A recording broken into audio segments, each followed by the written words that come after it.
Namo Vishnupadaya Krishna Prasthaya Bhutale Srimate Bhakti Vedanta Swami Niti Namine. Bola bola. Namo Vishnupadaya Krishna Prasthaya Bhutale Srimate Bhakti Vedanta Swami Niti Namine. Namaste Saraswati Deve Gauravani Pracharine Nirvishesha Shunyavadi Paschatya Deshatarine. Namaste Saraswati Deve Gauravani Pracharine Nirvishesha Shunyavadi Jai Shri Krishna Chaitanya Prabhu Nityananda Shri Advaita Gadadhar Shivasadi Gaura Bhakta Vrinda.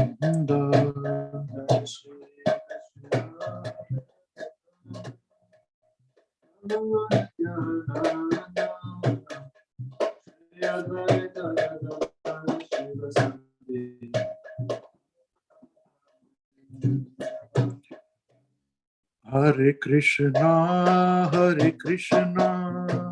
Krishna Krishna, Hare Hare, Hare Rama, Hare Rama, Rama Rama, Hare Hare.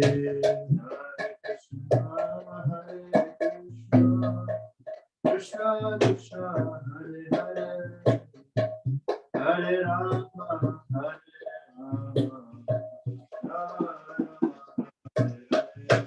Hare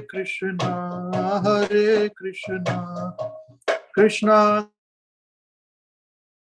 Krishna, Hare Hare, Hare Rama, Hare Rama, Rama Rama, Hare Hare. Hare Krishna, Krishna Krishna, Hare Hare, Hare Rama, Hare Rama,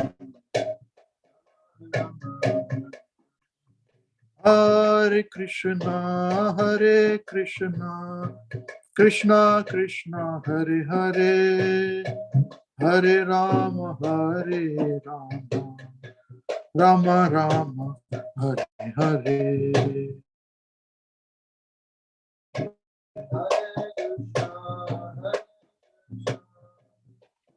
Krishna, Hare Hare, Hare Rama, Hare Rama, Hare Krishna, Krishna Krishna, Hare Hare, Hare Ram, Ram Ram, Hare Hare.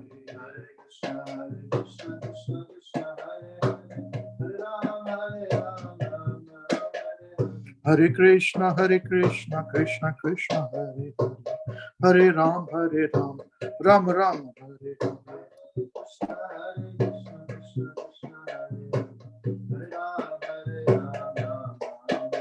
Hare Krishna, Krishna Krishna, Hare Hare, Hare Ram, Ram Ram, Hare Hare. Hare Krishna, Krishna Krishna, Hare Hare, Hare Rama, Rama Rama, Hare Hare. Hare Krishna, Krishna Krishna, Hare Hare, Hare Rama, Rama Rama, Hare Hare. Hare Krishna,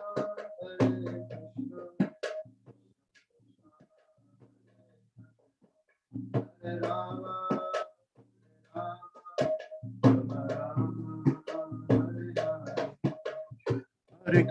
Hare Krishna, Krishna Krishna, Hare Hare, Hare Rama, Hare Rama,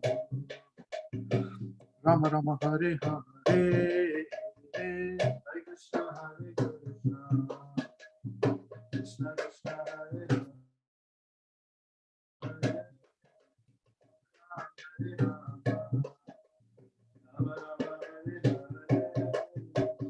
Hare Krishna, Hare Krishna,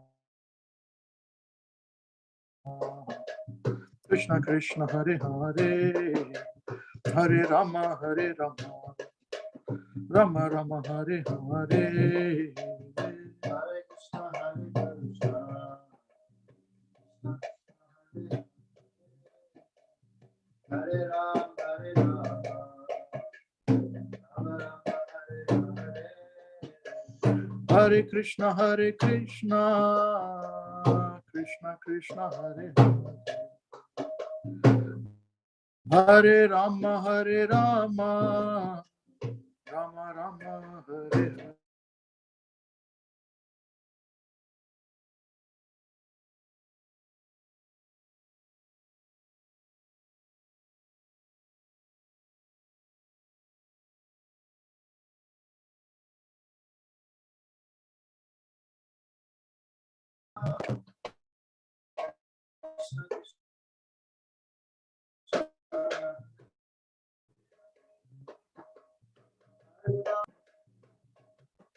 Krishna Krishna, Hare Hare, Rama Rama, Hare Hare.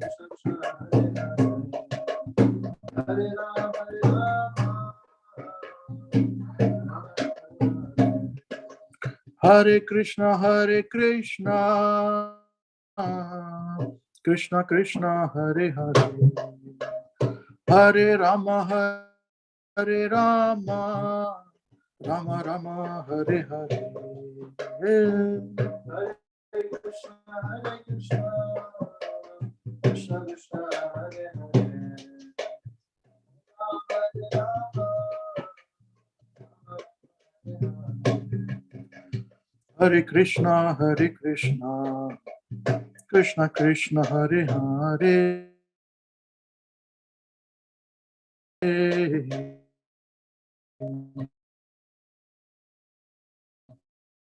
Hare Rama, Hare Rama, Hare Krishna, Hare Krishna, Hare Ram, Hare Ram, Rama Rama, Hare Hare. Hare Krishna, Hare Krishna, Krishna Krishna, Hare Hare, Hare Rama, Hare Rama, Rama Rama. Hare Krishna, Krishna Rama, Hare Rama, Rama Rama, Hare Hare.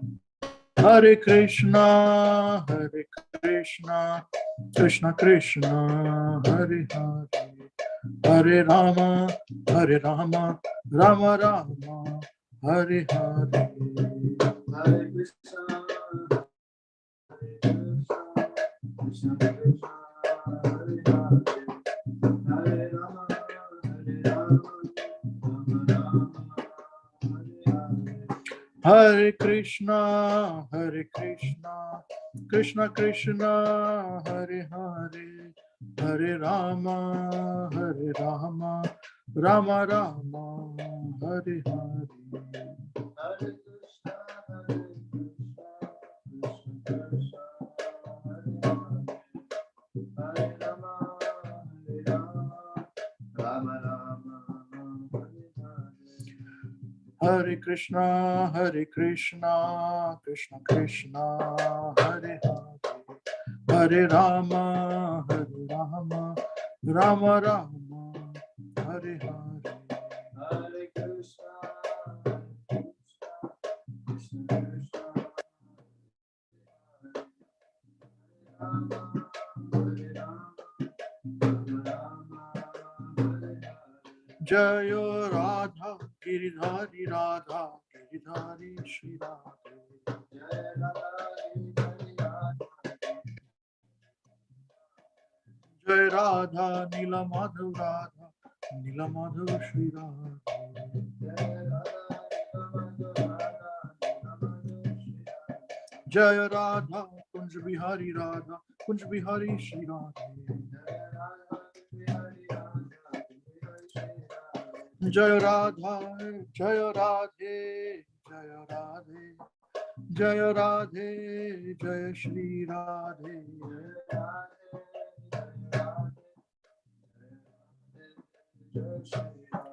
Jaya Rukmini Devi Jaya Dwarkadhish, Rukmini Devi Jaya Dwarkadhish.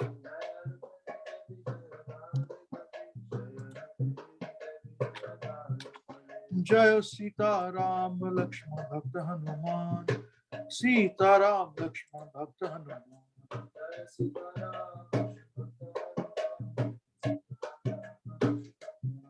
Nitai Gaur Hari Bol, Hari Bol, Hari Bol, Nitai Gaur Hari Bol.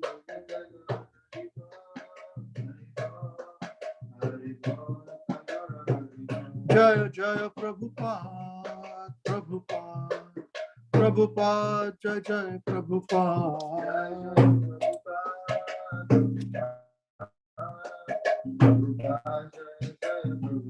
Jaya Jaya Gurudev, Gurudev, Gurudev, Jaya Jaya Gurudev.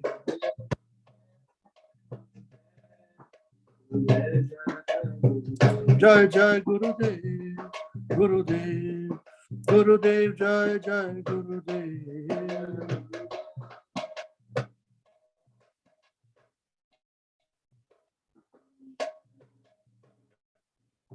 Jai Om Vishnupad Paramhamsa Parivarakacharya Astottar Satasya Srimad.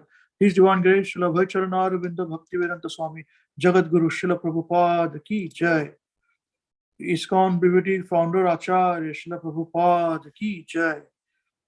Jayam Vishnupad Paramhamsa Parivarakacharya Astottar Satasya Srimad. Srila Bhakti Siddhanta Saraswati Goswami Maharaj Srila Prabhupada Ki Jai. Shishananta Koti Vaishnav Vrinda Ki Jai. Nam Acharya Shri Haridas Thakur Ki Jai. Prem Sakaho Shri Krishna Chaitanya Prabhu Nityananda Shri Advaita Gadadhar Shivas Adi Gaur Bhakta Vrinda Ki Jai. Shri Radha Krishna Gop Gopinath Shyam Mukund Radha Kund Shri Giri Govardhan Ki Jai. Shri Braj Bhumi Vrindavan Dham Ki Jai. Shri Mathura Puri Dham Ki Jai. Shri Vaman Kshetra Dwarka Puri Dham Ki Jai. Shri Purushottam Kshetra Jagannath Puri Dham Ki Jai. Shri Ganga Mai Ki Jai. Jamuna Mai Ki Jai. Shrimati Bhakti Devi Ki Jai. Shrimati Tulsi Devi Maharani Ki Jai. Shri Samaved Bhakta Vrinda Ki Jai. Shri Bruhat Mridanga Ki Jai. Jai Shri Sankirtan Mahayagna Ki Jai. Shri Hare Krishna Mahamantra Ki Jai. Shri Radha Shyama Sundar Ki Jai. Shri Radha Girdhari Bhagwan Ki Jai. Shri Radha Neela Madhav Ki Jai. Shri Radha Kunj Bihari Ki Jai. Shri Radha Landaneshwar Ki Jai. Shri Radha Gopinath Ki Jai. Jai Shri Jagannath Baladev Subhadra Mai Ki Jai. Shri Rukmini Dwarkarish Bhagwan Ki Jai. Shri Giri Govardhan Ki Jai. Shri Nitai Gaur Chandra Prem Anande. Shri Nitai Gaur Chandra Prem Anande. Shri Nitai Gaur Chandra Prem Anande. All glories to the assembled devotees. All glories to the assembled devotees.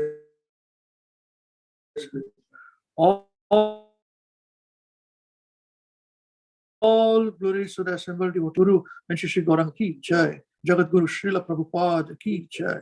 Srila Gurudev Ki Jai. Namo Vishnu Padaya Krishna Vastaya Bhutale Srimati Mahavishnu Goswamiti Namine.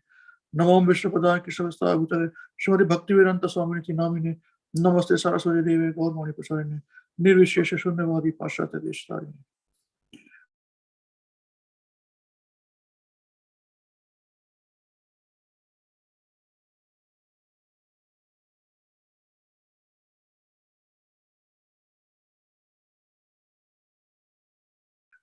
Okay, Hare Krishna.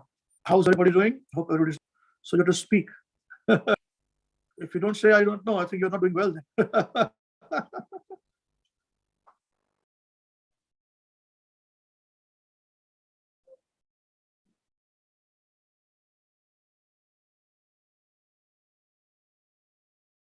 I can't hear you. Looks like you guys are not doing well. Today is a very important day. Actually, today is is Ekadashi day,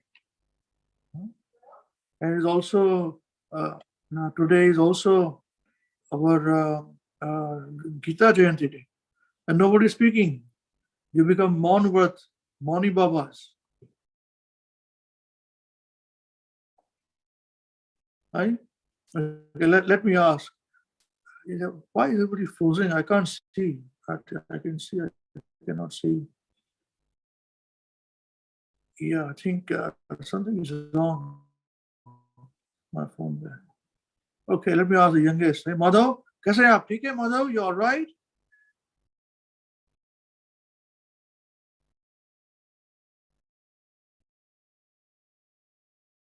Navina, Hare Krishna. How are you doing? All right? Yes, I'm doing all right. Ah, good. Very good. You're enjoying yourself? Enjoying in India? Yeah, yeah, India is great. India is great. Good to hear. Wonderful. Wonderful. Hare Krishna. Okay. Hare Krishna. Very nice. Keep enjoying. Okay. So today, Thank you, Prabhuji. Hare Krishna. Well, at least somebody responded, All of you, look, what is this? You become, your face is like a gubbara, man. What is the difficulty, man? Right? You're frowning or something. Why are you all frowning? Nobody's smiling. Faces, no words are coming out from the mouth. Huh? Okay. So what is special about Bhagavad Gita, the Gita Jayanti? And who knows this about Gita Jayanti? What is special about today being Gita Jayanti?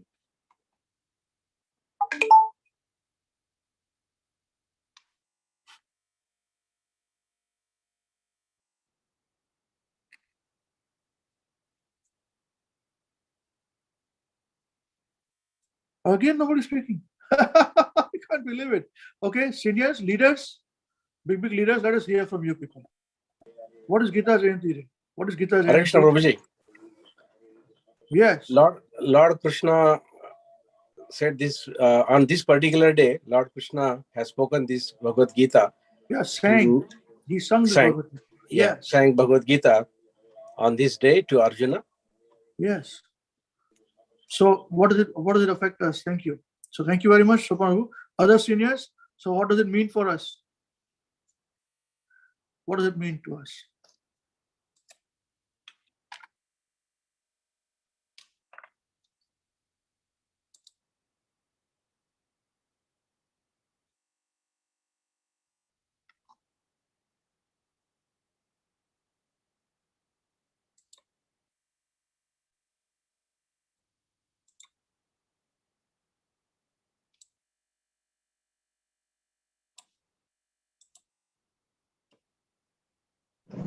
Hare Krishna. Yes, it's very good. You guys are so far away from India. You are speaking. People in New Zealand are not speaking, man. They're keeping quiet. What's happened? Yeah, tell. Continue. Yes, Prabhuji. As Sopan Prabhu said, this is the day Lord Krishna sang the Bhagavad Gita to Arjuna in a Kurukshetra, and also he re-established the parampara that was lost for many billions of years. So it's a special significance to our parampara as well, Prabhuji. And Bhagavad Gita, that is our actually core philosophy that we follow. So it's very important day for us to actually meditate on Bhagavad Gita, and try to study, meditate, and actually get inspiration from Bhagavad Gita. Yeah, not only our parampara, but for all living beings,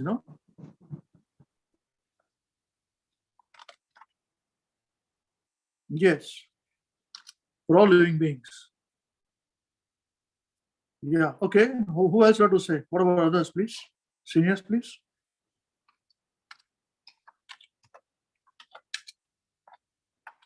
So on this day, what do?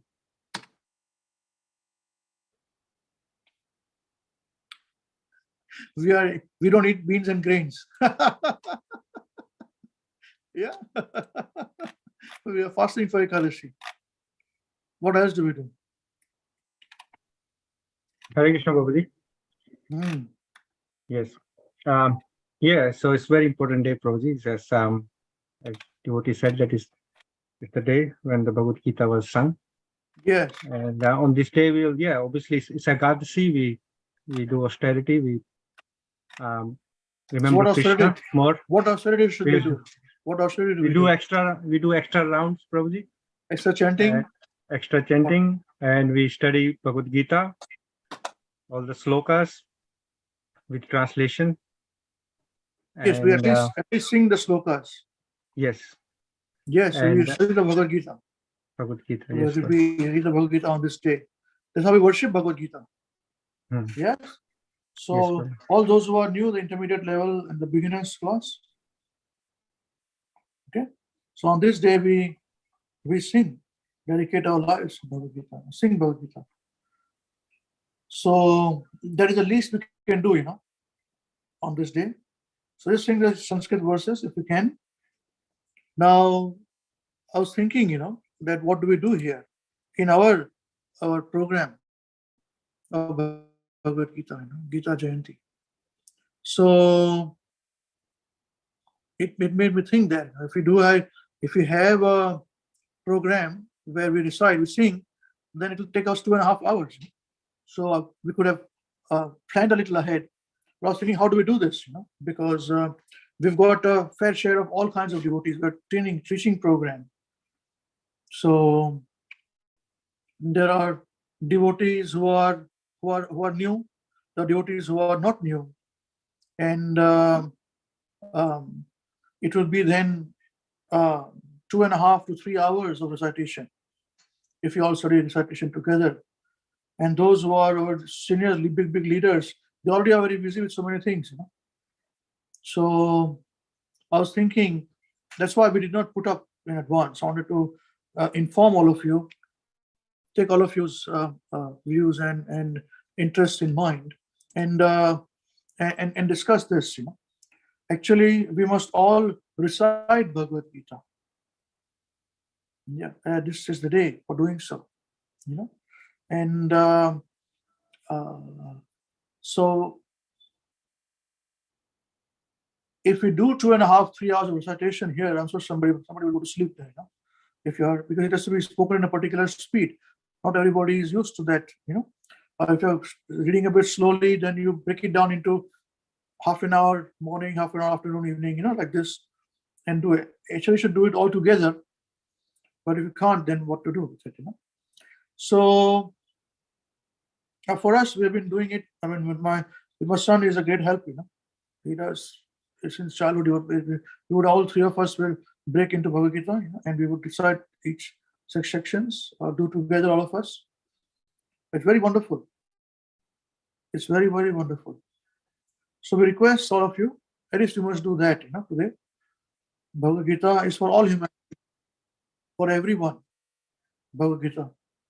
So we would like then, if just 3 hours of recitation, do so individually, and we should study the introduction of the Bhagavad Gita. Okay, so at least that we must do. It's a long introduction. It's a 30-page introduction, and with this, we should also study memorize the verses. Okay, so we should memorize at least a Chatushloki of Bhagavad Gita. So those from intermediate level devotees, have you memorized the verses of Chatushloki? You remember all the verses? All the 4 verses, you remember, all of you? I don't know. If you nod your head, everyone's screen is shaking. I can't hear if you're nodding yes or no. So. Yes, Prabhuji. Okay. So all of you know this, huh? Okay. Anyway, we shall do so anyways. But for now, we should study the introduction. And I'm sure, how many of us have studied the introduction of Bhagavad Gita? You can raise your hands, please. So let me see. I have raised my hand. Okay, it's my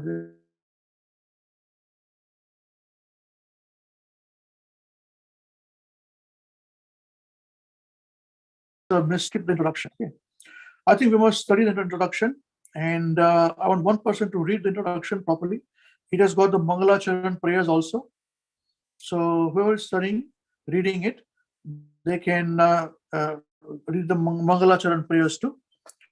And let us start with it. And if there's time, we can continue with our one verse recitation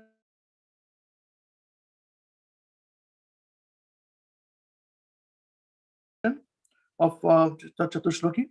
If not, we'll spirit over to the next week, next 3 weeks. That's how we can continue and memorize these verses. Okay. So who would like to read this, please? It will be a good marathon reading. In between, I'll ask a question to clarify things. Yes. I would like to read. Okay, is that part through? Okay, all right. My screen is a bit slow. Please bear with me. Okay, you can unmute yourself, Prabhuji. I'll share the screen and you can start to read. Hold on. Hold on.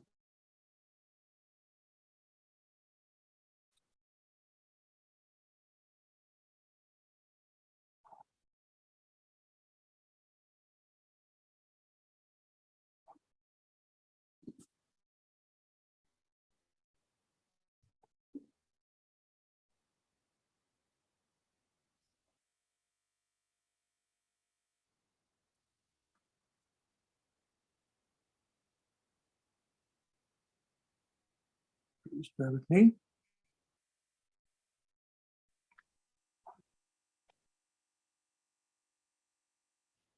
Right. Can you see this on the screen? Yes, Prabhu. Okay, okay, all right, 1 second. Okay, please start now. Please read now. It's a marathon reading. Just keep reading. Yeah, Bhagavad Gita as it is, introduction by Srila Prabhupada ki jai. Go slow. No need to go fast. Just go slow. Nicely reading. Okay. Okay, Please. okay. Because of the connection is a bit fast and slow for people, so it's better we go into rhythm. Okay. Thank you. Om Ajnana-timirandhasya Jnananjana Shalakaya Chakshurunmilitam Yena Tasmai Shri Guruve Namaha Shri Chaitanya Manobhishtam Sthapitam Yena Bhutale Swayam Rupa Kadamayam Dadati Swapadantikam Vandeham Shri Guru Shri Prabhu. No. I was born. Oh, okay. You're reading the whole thing. I was born in the darkest ignorance, and my spiritual master opened my eyes with the torch of knowledge. I offer my respectful obeisances unto him. When will Srila Rupa Goswami Prabhupada, who has established within this material world the mission to fulfill the desire of Lord Chaitanya, give me shelter under his lotus feet?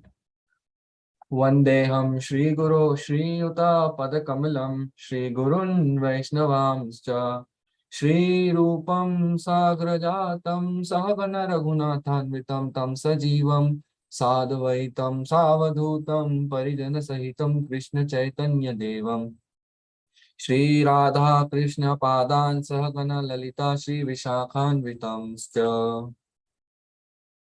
I offer my respectful obeisances onto the lotus feet of my spiritual master and onto the feet of all Vaishnavas. I offer my respectful obeisances onto the lotus feet of Srila Rupa Goswami, along with his elder brother Sanatan Goswami, as well as Raghunath Das and Raghunath Bhatta, Gopal Bhatt and Srila Jeev Goswami. I offer my respectful obeisances to Lord Krishna Chaitanya and Lord Nityananda, along with Advaita Acharya, Gadadhara, Srivasa and other associates. I offer my respectful obeisances to Srimati Radharani and Sri Krishna, along with their associates Sri Lalita and Vishakha. Hey Krishna Karuna Sindhu Dina Bandhu Jagatpate Gopesha Gopika Kanta Radha Kanta Namostute. O my dear Krishna, you are the friend of the distressed and the source of creation. You are the master of the gopis and the lover of Radharani. I offer my respectful obeisances unto you. Tapta Kanchan Gaurangi Radhe Vrindavaneshwari Rishabhanu Sute Devi Pranamami Hari Priye. I offer my respects to Radharani, whose bodily complexion is like molten gold and who is the queen of Vrindavan. You are the daughter of King Rishabhanu and you are very dear to Lord Krishna. Vancha kalpatarubhyascha kripa sindhubhaiva cha patitanam pavanebhyo vaishnavebhyo namo namaha. I offer my respectful obeisances unto all the Vaishnava devotees of the Lord who can fulfill the desires of everyone, just like desire trees, and who are full of compassion for the fallen souls. Jai Shri Krishna Okay, Chaitanya. just one second here. So this particular prayer, Vancha kalpatarubhyascha kripa sindhubhya evacha patitanam pavanebhyo vaishnavebhyo namo namaha. Because all of you are, as we're training all of you, including ourselves, to a great extent. So this is where when devotees meet each other, they hit the ground. This is the respect that has been given to devotees because they're very, very rare. And when they go down, bow down, then this is a particular prayer which has to be spoken. Yeah, always remember this. Vachakalpatarubhyascha kripasindhubhyo evacha patitanam pavanebhyo vaishnavebhyo namo namaha. All right, please continue, Prabhuji.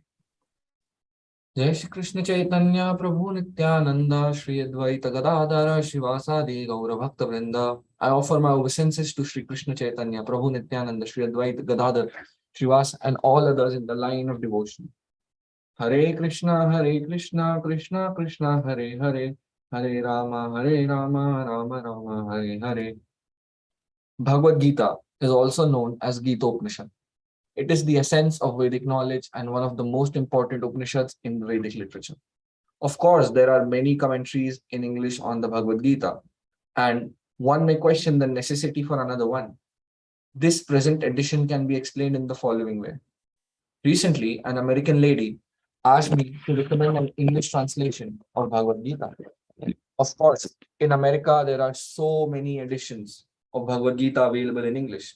But as far as I have seen, not only in America, but also in India, none of them can be strictly said to be authoritative because in almost every one of them, the commentator has expressed his own opinions without touching the spirit of the Bhagavad Gita as it is. The spirit of Bhagavad Gita is mentioned in Bhagavad Gita itself. It is just like this. If we want to take a particular medicine, then we have to follow the directions written on the label. We cannot take the medicine according to our own whim or the direction of a friend.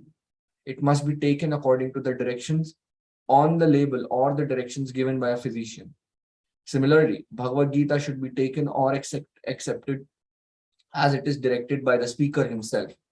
The speaker of Bhagavad Gita is Lord Shri Krishna. He is mentioned on every page of Bhagavad Gita as the Supreme Personality of Godhead, Bhagavan. Of course, the word Bhagavan sometimes refers to any powerful person or any powerful demigod. And certainly, here Bhagavan designates Lord Shri Krishna as a great personality. But at the same time, we should know that Lord Shri Krishna is the Supreme Personality of Godhead, as is confirmed by all great acharyas, spiritual masters like Shankaracharya, Ramanujacharya, Madhavacharya, Nimbarka Swami, Sri Chaitanya Mahaprabhu, and many other authorities of Vedic knowledge in India. The Lord himself also establishes himself as the Supreme Personality of Godhead in the Bhagavad Gita. And he is accepted as such in the Brahma Samhita and all the other Puranas, especially the Srimad Bhagavatam, known as the Bhagavad Purana. Krishnastu Bhagavan Swayam. Therefore, we should take Bhagavad Gita as it is directed by the personality of Godhead himself. In the 4th chapter of the Gita, the Lord says, Imam vivasvate yogam proktavanaham avyayam vivasvan mannave praha manurishva kevabravit evam parampara praptam imam rajarsho viduhu Sakalin Sakalineha Mahata Yogo Nashtaha Parantapa Sa Evyam Maya Tedya Yogaha Prokta Puratanaha Bhaktosmi Me Sakha Cheti Rahasyam Hi Etaduttamam. Here, the Lord informs Arjuna that this system of yoga, the Bhagavad Gita, was first spoken to the sun god, and the sun god explained it to Manu, and Manu explained it to Ishwaku. And in that way, by disciplic succession, one speaker after another, this yoga system has been coming down. But in the course of time, it has become lost. Consequently, the Lord has to speak it again, this time to Arjuna on the battlefield of Kurukshetra. He tells Arjuna that he is relating this supreme secret to him because he is his devotee and his friend. The purport of this is that Bhagavad Gita is a treatise which is specially meant for the devotee of the Lord. There are three classes of transcendentalists, namely the Jnani, the Yogi. Just one second here. This point where Prabhupada says that the purport of this is that Bhagavad Gita is a treatise which is especially meant for the devotee of the Lord. So that's why people say we don't understand Bhagavad Gita. You see, when they say we don't understand Bhagavad Gita because they are not devotees. Moment you are devotee, you understand. So Bhagavad Gita has to be studied in the association of devotees. Only then can we really understand the purport of it. Okay, right. And then as we are progressing, then we'll study, and in the mean, and then we will get the knowledge and the experience of studying it in a particular way to get it. Yeah. All right. Please continue. There are three classes of transcendentalists, namely the Jnani, the Yogi, and the Bhakta, or the impersonalist, the meditator, and the devotee. Here, the Lord clearly tells Arjuna that he is making him the first receiver of a new parampara, disciplic succession, because the old succession was broken. It was the Lord's wish, therefore, to establish another parampara in the same line of thought that was coming down from the sun god to others. And it was his wish that his teaching be distributed anew by Arjuna. He wanted Arjuna to become the authority in understanding the Bhagavad Gita. So, we see that Bhagavad Gita is instructed to Arjuna specially because Arjuna was a devotee of the Lord, a direct student of Krishna and his intimate friend. Therefore, Bhagavad Gita is best understood by a person who has qualities similar to Arjuna's. That is to say, he must be a devotee in a direct relationship with the Lord. As soon as one becomes a devotee of the Lord, he also has a direct relationship with the Lord.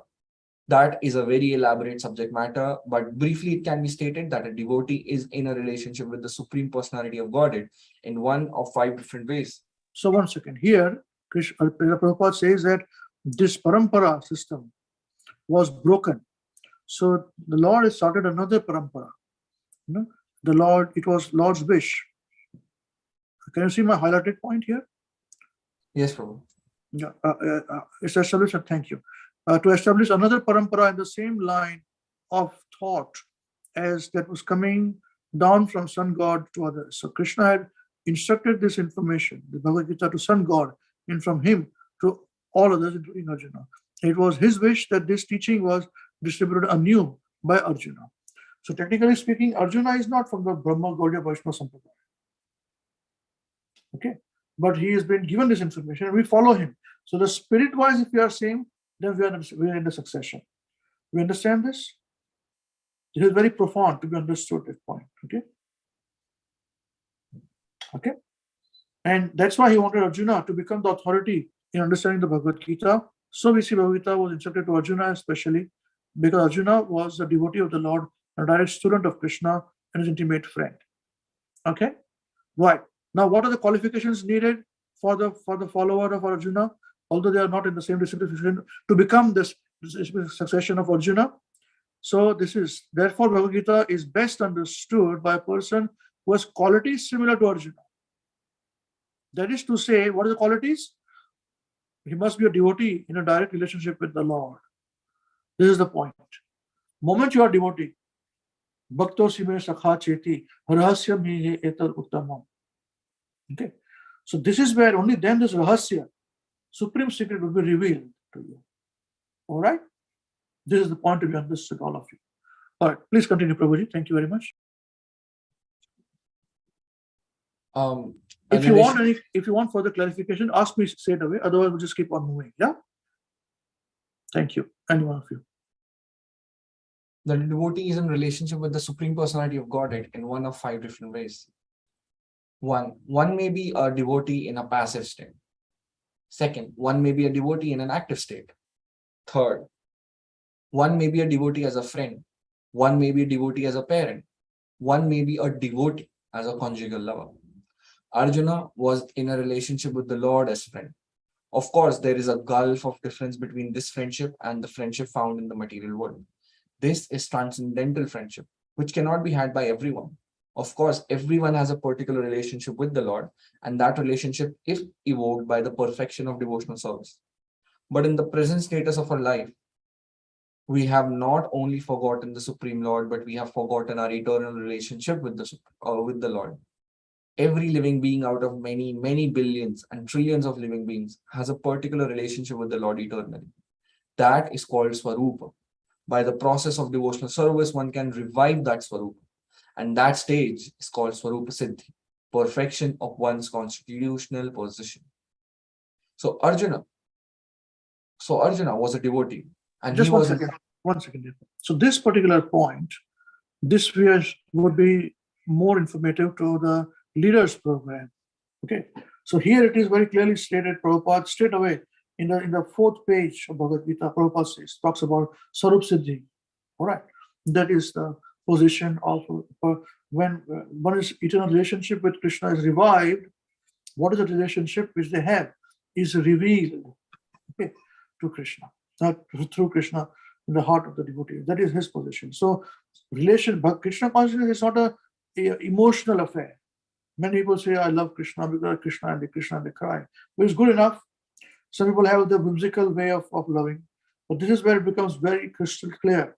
It's a clear relationship based upon the fact that you're not his body or spirit soul. As long as you are in the bodily affection of life, there is no possibility of a reviving of the relationship. We can have a relationship abhas. We can have the abhas of that love of Godhead, but there is no question of our reviving the eternal relationship whereby one is associated with Krishna. Till the time we have got material attachment. The process is all right, it begins, but the Sarup Siddhi comes at that stage. Is this point clear? All of you, please.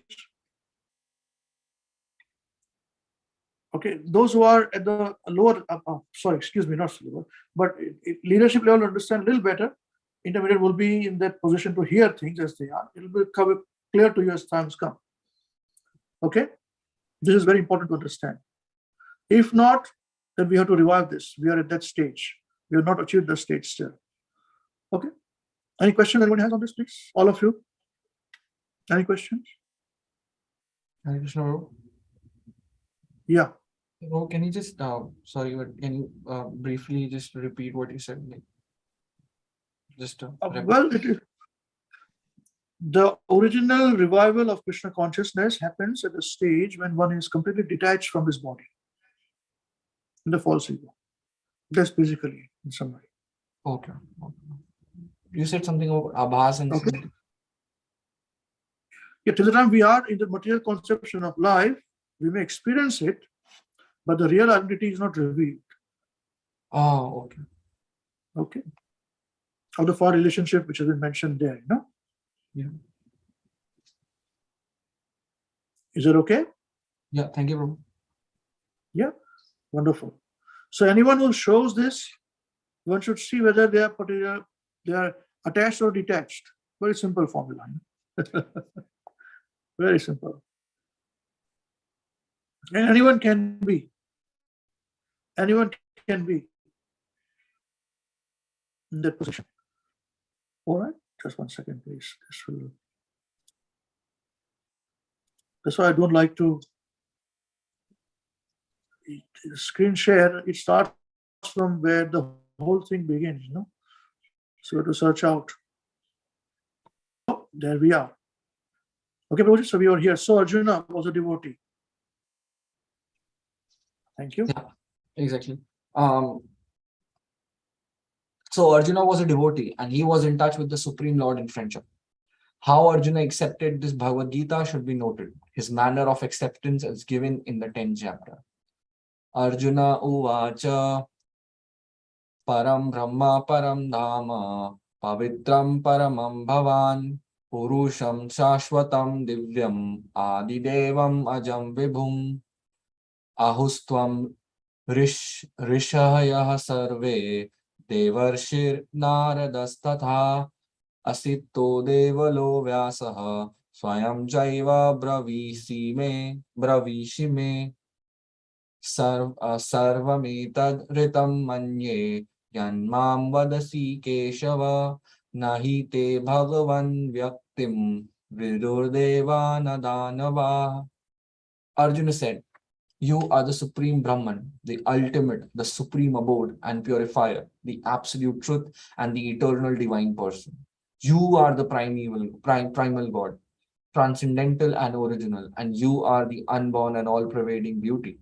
All the great sages like Narada, Asit, Deval, and Vyas proclaim this of you, and now you yourself are declaring it to me. Oh Krishna, I totally accept as truth all that you have told me. Neither the gods nor demons, O Lord, know thy personality. Yeah. Bhagavad- So this is the point, 10, 12 to 14, where when we say people are arguing, that I believe Shankar is God, I believe Ganesh is God, or this is God, that is God, so this is the answer for that, or for that any other person, where unless and until one is in relationship with Krishna, one cannot understand Krishna as it is. He says, you are the supreme Brahman, the ultimate and the supreme abode, the purified, absolute truth, and eternal divine person. So in the parampara of Arjuna, we'll be able to understand this, otherwise we'll not. Yeah, this is the proof of it. All right, please continue. Thank you. Thank you. After reading Bhagavad Gita from the Supreme Personality of Godhead, Arjuna accepted Krishna as Param Brahma, the Supreme Brahman. Every living being is Brahman, but the Supreme Living Being or the Supreme Personality of Godhead is the Supreme Brahman. Param Dhama means that he is the supreme rest or abode of everything. Pavitram means that he is pure, unattained by material contamination, untainted by material contamination. Purusham means that he is the supreme enjoyer, Divyam, transcendental, Adi Devam, the supreme personality of Godhead, Ajam, the unborn, and Vibhum, the greatest, the all-pervading. Now, one may think that because Krishna was the friend of Arjuna, Arjuna was telling him all this by way of flattery. But Arjuna, just to drive out this kind of doubt from the minds of the readers of Bhagavad Gita, substantiates these praises in the next verse when he says that Krishna is accepted as the supreme personality of Godhead, not only by himself, but by authorities like the sage Narad, Asit, Deval, Vyasdev, and so on. These are great personalities who distribute the Vedic knowledge as it is accepted by all acharyas. Therefore, Arjuna tells Krishna that he accepts whatever he says to be completely perfect. Sarvametadritam manye. Sarvametadritam manye. I accept everything you say to be true. Arjuna also says that the personality of the Lord is very difficult to understand and that he cannot be known even by the great demigods. This means that the Lord cannot even be known by personalities greater than human beings. So how can a human being understand Sri Krishna without becoming his devotee? Therefore, Bhagavad Gita should be taken up in a spirit of devotion. One should not think that he is equal to Krishna, nor should he think that Krishna is an ordinary personality or even a very great personality. Lord Sri Krishna is the supreme personality of Godhead, at least theoretically, according to the statements of Bhagavad Gita or the statements of Arjuna.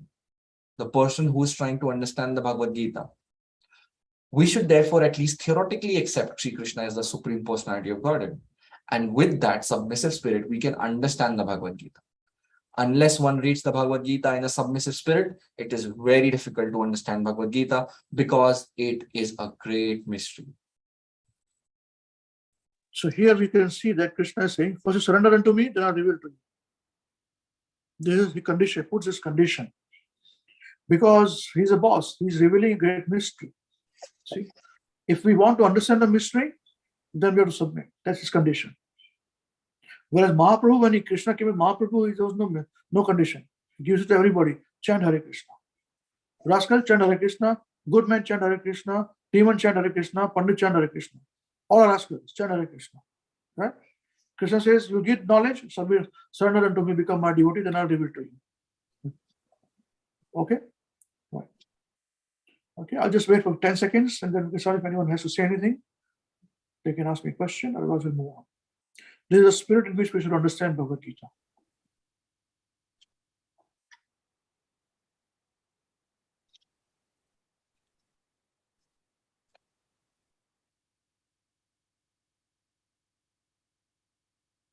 Okay, Prabhuji, please continue. Thank you. Just what is the Bhagavad Gita? The purpose of Bhagavad Gita is to deliver mankind from the nescience of material existence. Every man is in difficulty in so many ways, as Arjun also was in difficulty in having to fight the battle of Kurukshetra. Arjun surrendered onto Shri Krishna, and consequently this Bhagavad Gita was spoken. Not only Arjun, but every one of us is full of anxieties because of this material existence. Our very existence is in the atmosphere of non-existence. Actually, we are not meant to be threatened by non-existence. Our existence is eternal. But somehow or other, we are put into asat. Asat refers to that which does not exist. Out of so many human beings who are suffering, there are a few who are actually inquiring about their position as to what they are, why they are put into this awkward position, and so on. Unless one is awakened to this position. Just 1 second here. This is a very important point we just came before.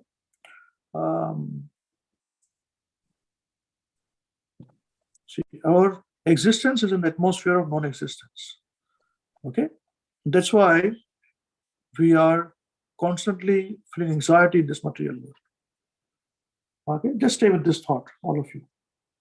I want us to spend a little time on this ourselves. What do you mean by non-existence? Is it an atmosphere of non-existence? Suchi Mataji, what do you understand by this? Can you tell me?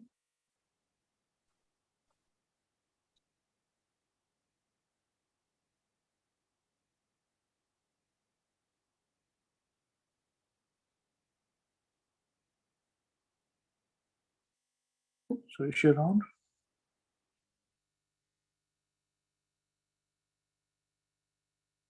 Yeah, she's there.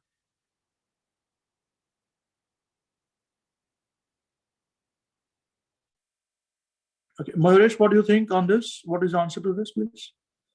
Can you hear us? Because you are driving. Suchi, Hare Krishna Babuji. Yes, he's saying something. Yes, can you please elaborate? What do you understand about this, Suchi Mataji? If you can speak, I'll highlight this point.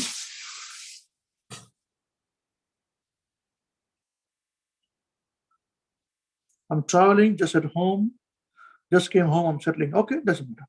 No problem. All right, so Pathu, what do you understand by this? Can you please elaborate this point? Hare Krishna, Prabhu. I could make of it as Prabhu that this world is temporary, so it's not eternal.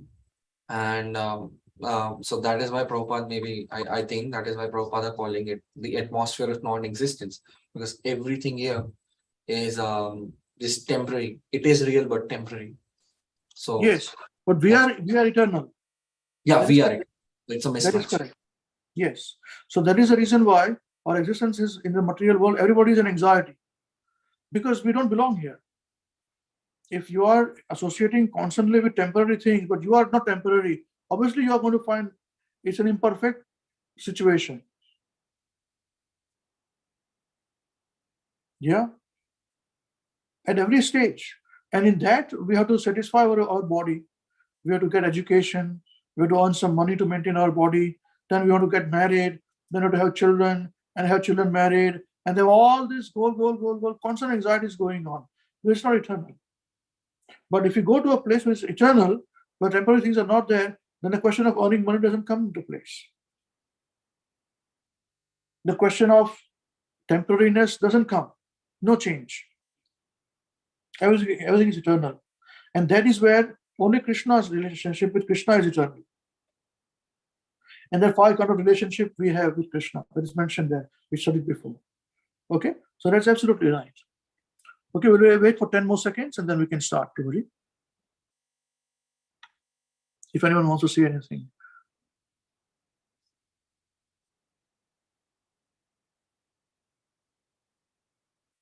Okay, will you please start? Thank you. Hare Krishna. Just what is the Bhagavad Gita? The purpose of Bhagavad Gita is to deliver, out of many human beings who are suffering, there are a few who are actually inquiring about their position as to what they are, why they are put into this awkward position, and so on. Unless one is awakened to this position of questioning his suffering, questioning his suffering, unless he realizes that he does not want suffering, but rather wants to make a solution to all sufferings, then one is not to be considered, a perfect human being. See here, this is the point. Okay, so but one rather wants to make a solution of all sufferings, then one is not to be considered a perfect human. See here it is. Unless one is awakened to this position of questioning his suffering, unless he realizes that he doesn't want suffering, but rather wants to make a solution to all the sufferings, then one is not to be considered a perfect human being. Unless you ask this question, we are not perfect human being. Okay, human beings, when this sort of inquiry is awakened in one's mind, okay, that is when our real understanding starts. Purpose of the human being starts. The purpose of being human is achieved. Asking this question and then working towards this. Okay, so in this spirit, we must study Bhagavad Gita. All right, it's been spoken by God. Okay, thank you. Please, if you continue. Humanity begins when this sort of inquiry is awakened in one's mind. In the Brahma Sutra, this inquiry is called Brahma Jignasa. Every activity of the human being is to be considered a failure unless he inquires about the nature of the absolute. Therefore, those who begin to question why they are suffering or where they came from and where they shall go after death are proper students for understanding Bhagavad Gita. The sincere student should also have a firm respect for the Supreme Personality of Godhead. Such a student was Arjuna. Lord Krishna descends specifically to re-establish the real purpose of life when man forgets that purpose. Even then, out of many, many human beings who awaken, there may be one who actually enters the spirit of understanding his position. And for him, this Bhagavad Gita is spoken. Actually, we are all followed by the tiger of nescience, but the Lord is very merciful upon living entities, especially human beings. To this end, he spoke the Bhagavad Gita, making his friend Arjuna his student. Being an associate of Lord Krishna, Arjuna was above all ignorance. But Arjuna was put into ignorance on the battlefield of Kurukshetra just to question Lord Krishna about the problems of life, so that the Lord could explain them for the benefit of future generations of human beings and chalk out the plan of life. Then man could act accordingly and perfect the mission of human life. So here it is where Arjuna was perfect. He didn't need all these questions and answers. Okay, but Krishna chose him as to ask this question for the people in general and future generations, because Arjuna was his friend. That's the point. There is a point. Sakhachiti. He is his friend and devotee. Bhakto Sime Sakhachiti. Rahasya Miyeta Uttamam. Again, that's why the Rahasya is told to him and through him to us. So the more we are submissive, the more we understand. Very simple. Yes, please continue. The subject of the Bhagavad Gita entails the comprehension of 5 basic truths. First of all, the science of God is explained, and then the constitutional position of the living entities, jivas. There is Ishvara, which means controller, and there are jivas, the living entities which are controlled. If a living entity says that he is not controlled but that he is free, then he is insane. The living being is controlled in every respect, at least in his conditioned life. So in the Bhagavad Gita, the subject matter deals with the Ishvara, the supreme controller, and the jivas, the controlled living entities. Prakriti, material nature, and time, the duration of existence of the whole universe or the manifestation of material nature, and karma, activity, are also discussed. The cosmic manifestation is full of different activities. All living entities are engaged in different activities. From Bhagavad Gita, we must learn what God is, what the living entities are, what Prakriti is, what the cosmic manifestation is, and how it is controlled by time, and what the activities of the living entities are. Out of these 5 basic... Could you repeat that point again? This sentence again, please. Thank you. Yeah. All living entities engage in different activities. From Bhagavad Gita, we must learn. Yeah. All living entities are engaged in different activities. From Bhagavad Gita, we must learn what God is, what the living entities are, what Prakriti is, what the cosmic manifestation is, and how it is controlled by time, and what the activities of the living entities are. So these are the points where, as long as we are very busy in our material life, we have to snatch time. We will not have time to understand this. This requires very peaceful mind. So when we are doing our job or business, mind is involved and revolving around this material things. Money, material things are very fallen, dirty things. It's actually dirty things. We think dirty things in the mind are only other, obnoxious things. Now even this is dirty to a great extent. So, but the thing is this, that as long as we are at a younger age, we have to do this. How can we not do it? So the thing is, to the extent we want to do it, we do it. If we can become brahmachari, best. Don't worry about it. If you can't, no problem. Just study your work, do your job, maintain your household. Prabhupada did the same thing. He had a business, successful business he had, He had so many children also. And then he left at a certain point in time. So at least after a certain age, now in the Shastra it is mentioned, the age of 50, one should become vanaprastha. One should give up a little. One should not run behind money all the time. It becomes very male. It's full of male. So unless the mind is free from these things, one is not able to fully concentrate. Till that time, we'll be able to concentrate, but we are in and out. Next moment we are thinking very nicely. Next moment we have to go into work, to business. So many kind of people are surrounding you. Good people, bad people. People have got their own mindset. They impress upon their mindset upon you. Your bosses to perform, not perform. All these things going on. So obviously one has to navigate himself or herself through these things. Okay, but remember this.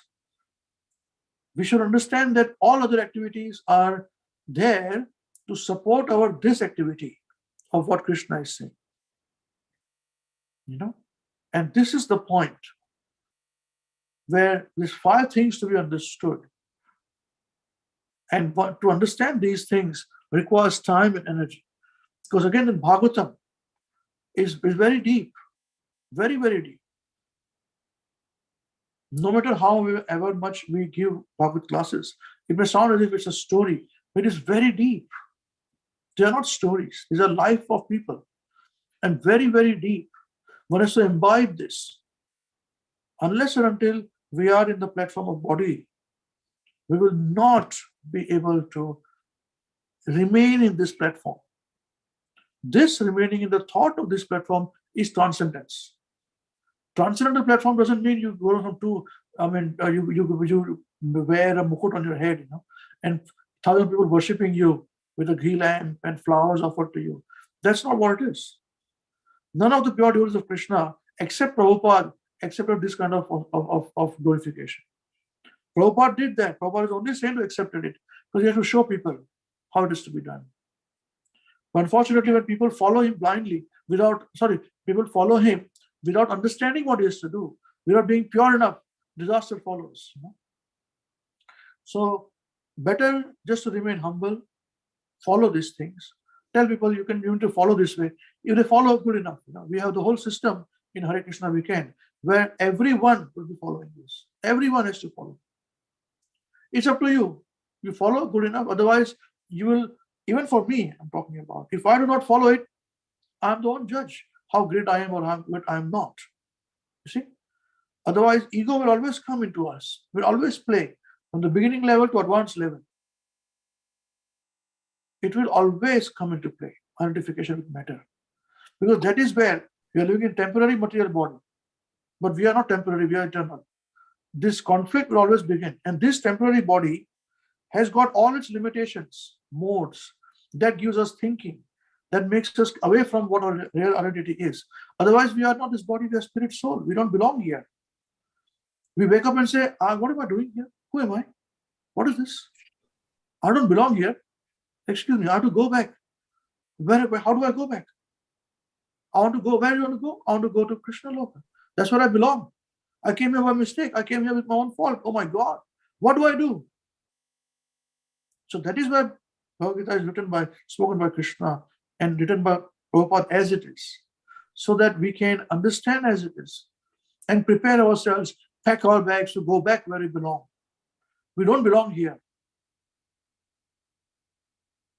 As long as we have got the facility to belong, being here, we will not be able to understand this transcendence because we don't belong here.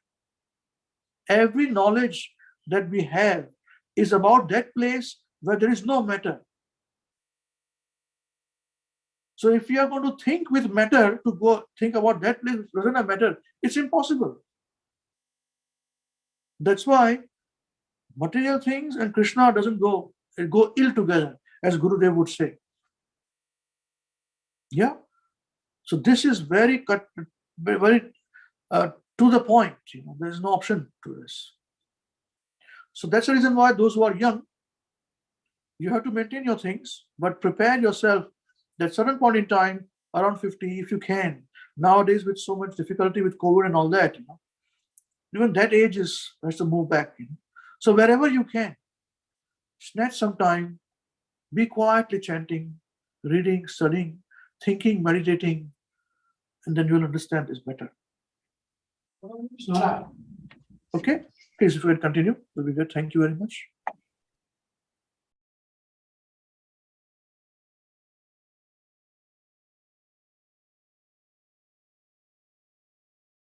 Yes, should I continue, bro?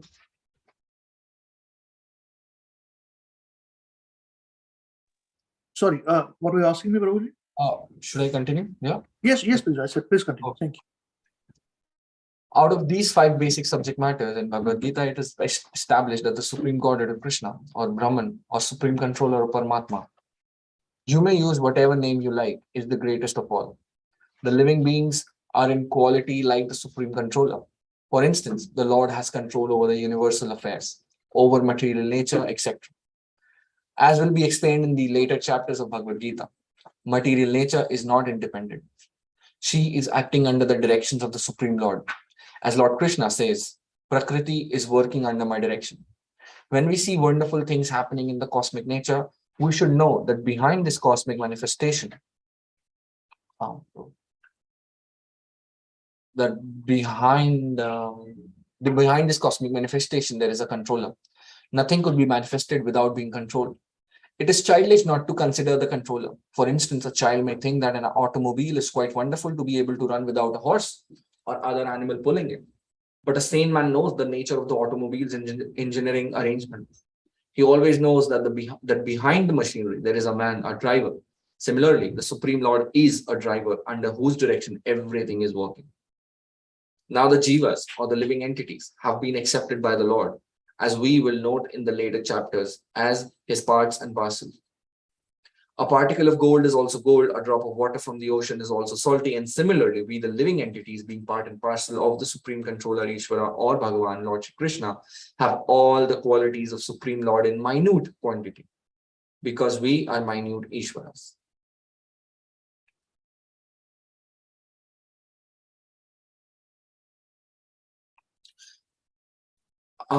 Because we are minute or subordinate Ishvara. We are trying to control, minute Ishvaras, subordinate Ishvaras. We are trying to control nature, as presently we are trying to control space or planets. And this tendency to control is there because it is in Krishna. But although we have a tendency to lord it over material nature, we should know that we are not the Supreme Controller. This is explained in Bhagavad Gita. Just one second, Prabhuji. I'll just read this again, please. We are trying to control nature as presently. We are trying to control space or planets. And this tendency to control is there because it is in Krishna. But although we have a tendency to lord it over material nature, we should know that we are not the Supreme Controller. This is explained in Bhagavad Gita. Yes, thank you, Prabhuji. What is material nature? This is also explained in Gita as inferior Prakriti, inferior nature. The living entity is explained as the superior Prakriti. Prakriti is always under control, whether inferior or superior. Prakriti is female and she is controlled by the Lord, just as the activities of a wife are controlled by the husband. Prakriti is always subordinate, predominated by the Lord, who is the predominator. The living entities and material. Just to stop here. All Mataris are going to be up in arms. All ladies say, what do you mean all this thing? What is all these things, Here it is. Living entity is explained as superior to Prakriti. Prakriti is always under control, whether inferior or superior. Prakriti is female, and she is controlled by the Lord. The activities of the wife is controlled by the husband. Finished. All Mataris will say, I don't want to become Krishna conscious. I want to remain alone. I will not marry. All that. All the best to you. Goodbye. Good luck. Have a good life. Okay? We don't want to say anything more. Prabhupada says this. Want to accept it? Please do so. All right? If not, no problem. If you have questions, we'll answer the questions. Okay? Anyone has any questions? Mataji, I'll wait for 10 more seconds.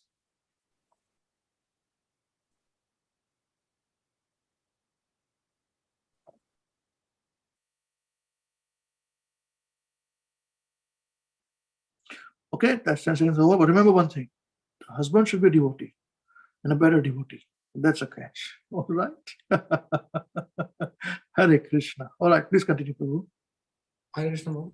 Yes, Prabhu, I had a question on the previous verse. Oh, it is over. Your 10 seconds were over. Yes, tell me. Not on the female part, Prabhu. The previous one, where it's written that we also have the tendency to control because it is in Krishna. Yes.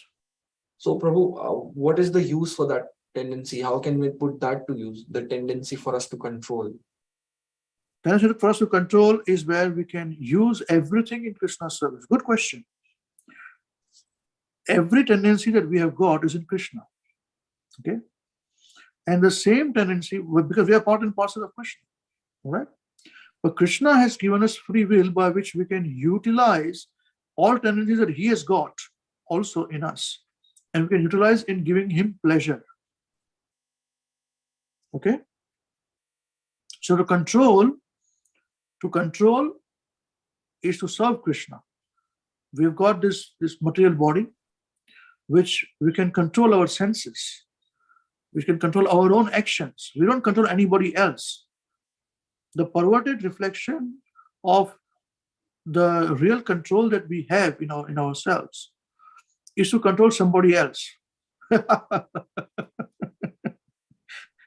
All that we have is to control our own self, our own ego. But we want to control other people, other things. That's why Prabhupada says, we want to go and control other skies, go to space and go to Mars and moon. Why do you want to go, man? Because Earth is going to be one day not inhabitable. Right. How is it so? Because human beings have destroyed it. Right. So now you want to go to Mars and then destroy there also one day, yeah? This is control. You understand? But the real control that we have is to control our own self. When we are serving Krishna, there in the spiritual world, the intensity with which one loves Krishna is so much. Even in the Vaikuntha planets where the awe and reverence exists, where Krishna is worshipped in the different forms of Vishnu, the love for Krishna is so intense there that they do not want to be distracted even for a second with any other thought. Although they have very beautiful wives, very beautiful husbands, all of them together serve the Supreme Lord, Supreme Personality of Godhead Krishna there. So even to give an example, that when we smell, so in the spring season, we smell roses or beautiful flowers, like in New Zealand, in Auckland, we just spring is over now, we're in summer season. So you find a lot of smells of different pollens coming through, from different plants and flowers. So it is mentioned there that although the flowers, the fragrance are so intense and beautiful over there in Vaikuntha planets, that they get intertwined with the wind. And that breeze, beautiful breeze, carry the aroma, and that goes into our nostril so beautifully. But they don't like it. People living in that planets, they don't like it because that will momentarily distract them from Krishna's thought. They think that way. Yeah? And we're not talking about Golok Vrindavan. We're talking about Vaikuntha planets. Yeah? So to that extent, they control their senses. The description of their wives and husbands is so beautiful, but they are just controlled. They're not interested in, about a reflection that we've got in the material world to enjoy each other. That enjoyment tendency is not there over there. Okay? Is that okay, Prabhuji, for you? Yes, Prabhu. Thank you so much. Jai, let's continue then. Prakriti is always under control, whether inferior or superior. Prakriti is female and she is controlled by the Lord, just as the activities of wife are controlled by the husband. Prakriti is always subordinate, predominated by the Lord, who is the predominator.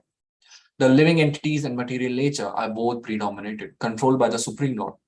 According to the Gita, the living entities, although parts and parcels of the Supreme Lord, are to be considered Prakriti. This is clearly mentioned in the 7th chapter, 5th verse of the Bhagavad Gita. Apareyam itastva anyam. This Prakriti is my lower nature.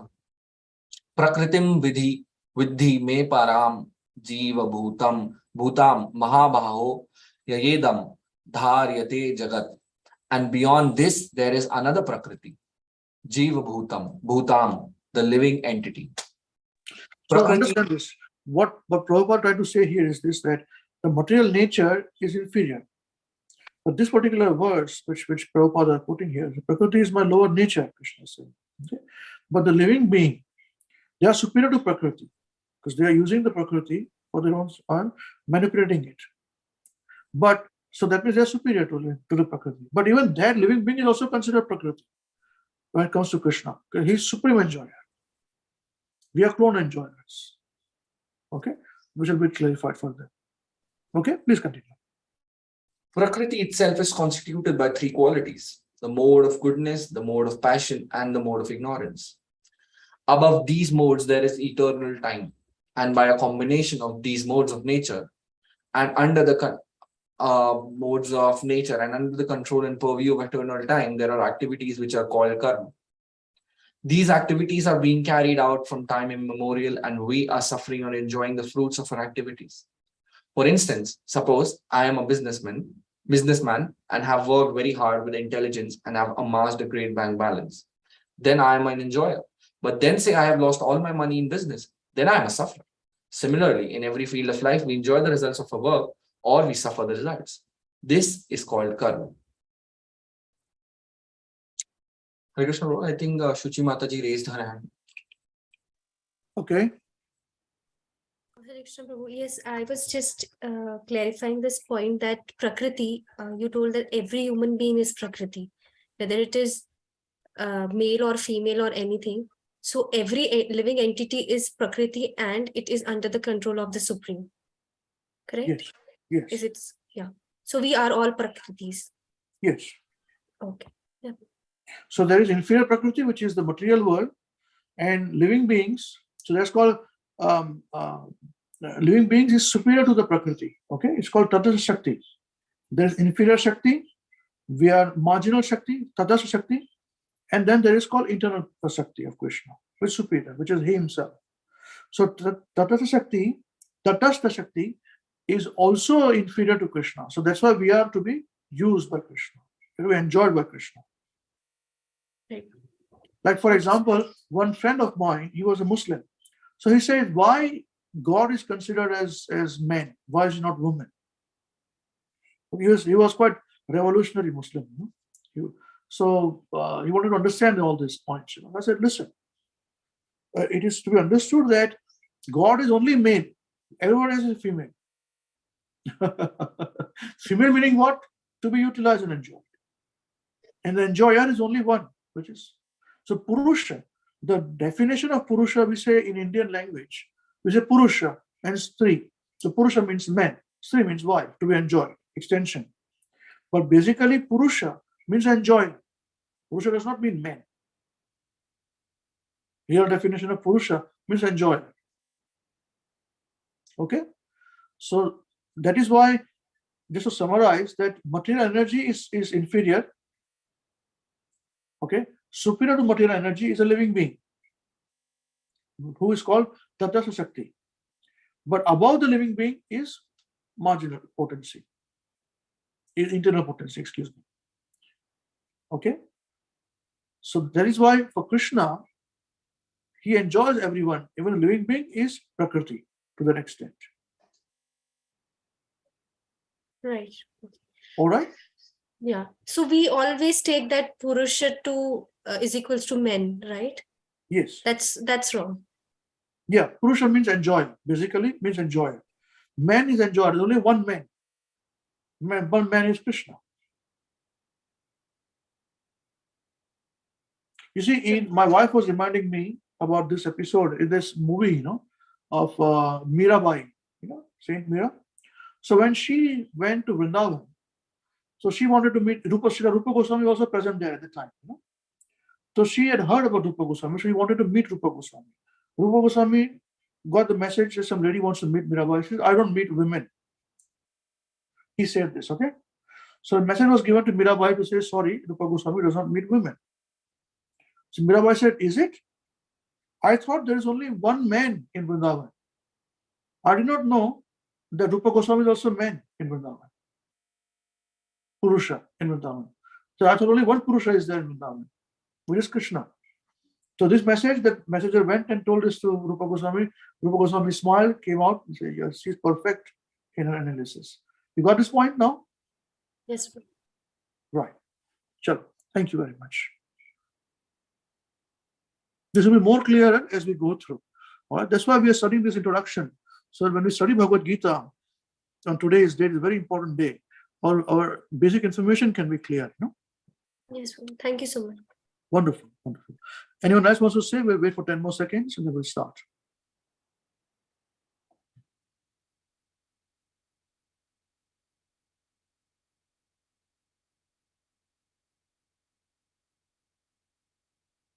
Okay, please start. Thank you very much, Shubhodhi.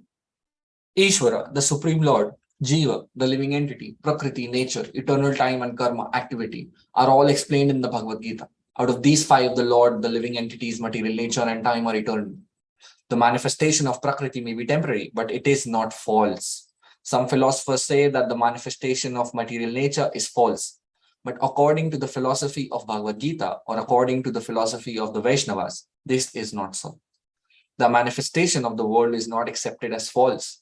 It is accepted as real, but temporary.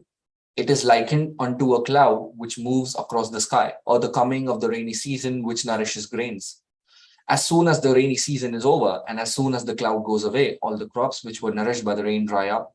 Similarly, this material manifestation takes place at a certain interval, stays for a while,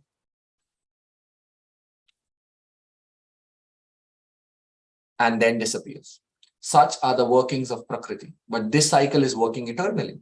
Therefore, Prakriti is eternal. It is not false. The Lord refers to this as my Prakriti. This material nature is the separated energy of the Supreme Lord, and similarly, the living entities are also the energy of the Supreme Lord. But they are not separated. They are eternally related. So the Lord, the living entity, material nature, time, and are all interrelated and are all eternal. However, the other item, karma, is not eternal. The effects of karma may be very old indeed. We are suffering or enjoying the results of our activities from time immemorial, but we can change the results of our karma or our activity. And this change depends on the perfection of our knowledge. We are engaged in various activities. Undoubtedly, we do not know what sort of activities we should adopt to gain relief from the actions and reactions of all these activities.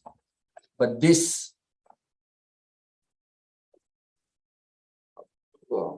is also explained in the Bhagavad Gita. The position of Ishvara is that of supreme consciousness.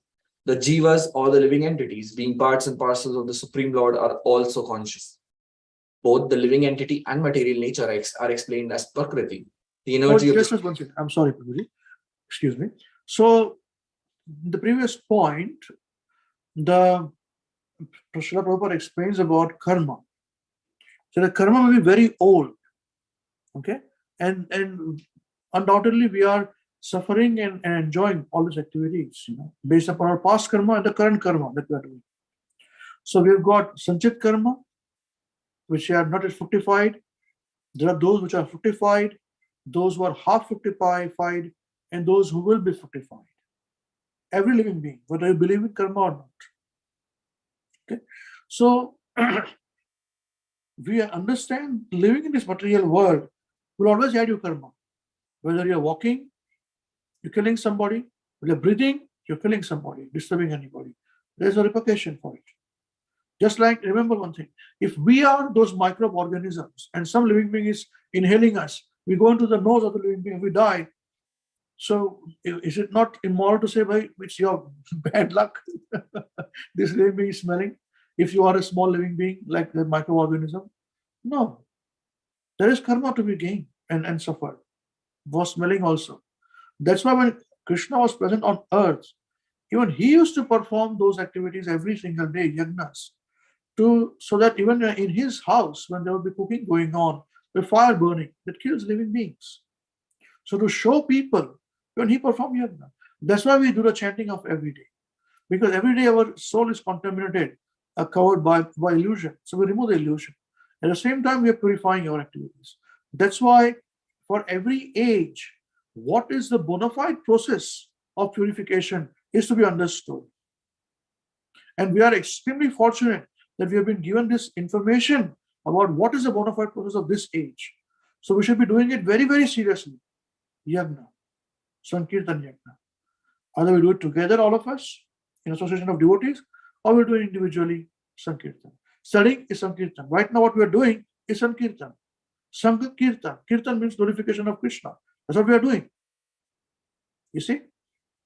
Reading, if you sit alone and read Bhagavad Gita, Bhagavatam in one corner of your house, or if you don't have a house, under a tree, if you don't have a tree, by the side of the road, if you read, you are performing the biggest activity for this particular age, Sankirtan. And this Sankirtan will protect you. If you have nothing, tomorrow if you lose everything, this Sankirtan will protect you. When you have got nothing to go, nowhere else to go, you will feel this way. Just chant, sit down and chant, open Prabhupada's books and chant, you'll find the way. This Sankirtan. Okay.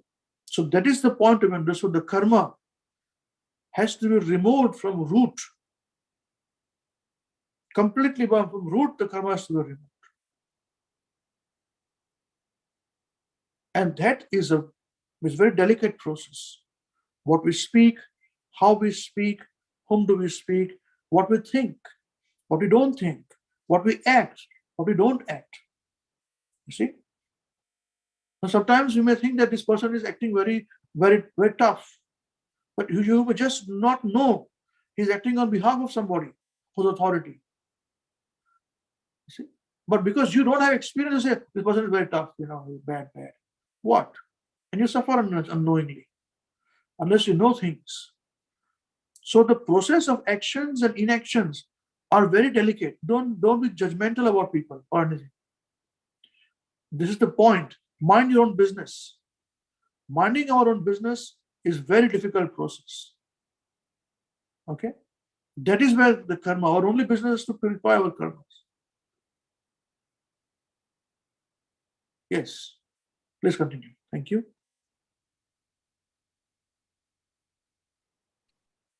The position of Ishvara is that of supreme consciousness. The jivas, or the living entities, being parts and parcels of the Supreme Lord, are also conscious. Both the living entity and material nature are explained as Prakriti, the energy of the Supreme Lord. But one of the two, the jiva, is conscious. The other Prakriti is not conscious. That is the difference. Therefore, the jiva Prakriti is called superior because the jiva has consciousness which is similar to that to the Lord's. The Lord's is supreme consciousness. However, one should not claim that the jiva, the living entity, is also supremely conscious. The living entity being, the living being cannot be supremely conscious at any stage of his perfection. And that theory that he can be so is misleading theory. Conscious he may be, but he is not perfectly or supremely conscious. The distinction between the Jiva and Ishvara will be explained in the 13th chapter of Bhagavad Gita. The Lord is Kshetrajna, conscious, and he is the living being. but the living being is conscious of his particular body, whereas the Lord is conscious of all bodies because he lives in the heart of every living being. He is conscious of the psychic movements of the particular jivas. We should not forget this. It is also explained that the Paramatma, the Supreme Personality of Godhead, is living in everyone's heart as Ishvara, as a controller, and that he is giving directions for the living entity to act as he desires. The living entity forgets what to do. First of all, he makes a determination to act in a certain way, and then he is entangled in the acts and reactions of his own karma. After giving up one type of body, he enters another type of body. As we put on and take off old clothes, as the soul thus migrates, he suffers the actions and reactions of his past activities. These activities can be changed when the living being is in the mode of goodness, insanity, and understands what sort of activities he should adopt. If he does so, then all the actions and reactions of his past activities can be changed. Consequently, karma is not eternal. Therefore, we stated that of the 5 items, Ishwar, Jiva, Prakriti, time, and karma, 4 are eternal, whereas karma is not eternal. Jai, wonderful. So, this point I want us to understand this,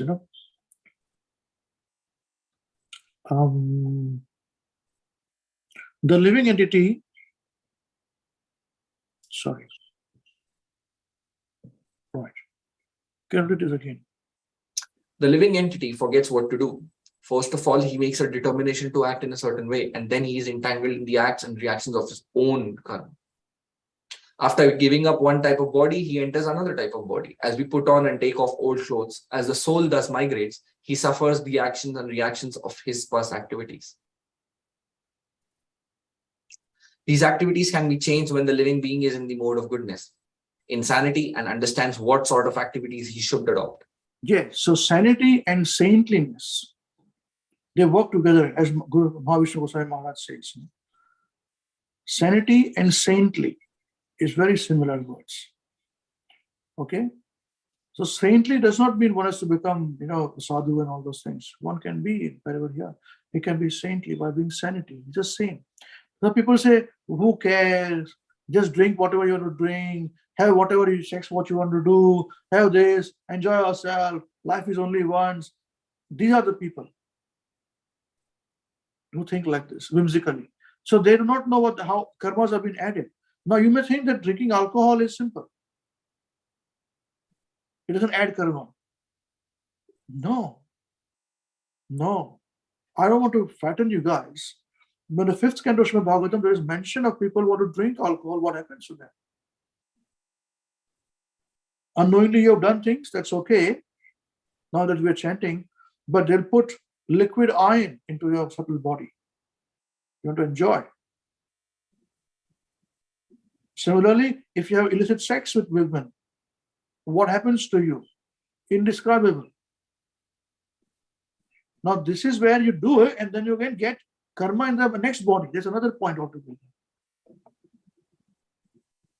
So I was told by a devotee, I have not read this, that in the Garud Puran it is mentioned that when a devotee is taken away, and a person who's ordinary living being, he's pulled out, he's suffering, he's crying, he's shackled in chains by the Yamadutas. Now he's in a lot of pain when he's dragged, but he suffers more pain when he sees in front of him some other jiva, a devotee, a Vaishnava. When that jiva leaves the body, his glorious pompous ceremony takes place. And seeing that ceremony, this guy gets envious. That is more painful to him. Why am I suffering when he's not suffering? When there is so much chariots and dancing going on. Krishna's name. Vishnudutas take him. This is the point it understood. So that is the reason why choice is ours. Whether you want to be, that is why the sense control is needed in association with those people who have no sense control. Choice is ours. Because they don't think like this. They say, whatever it is, enjoy, don't worry about it, forget about it. Life is only once, we are young only once, and we're going to grow old. Sure. We have all gone through that. So as Mahavishnu Goswami Maharaj says that if you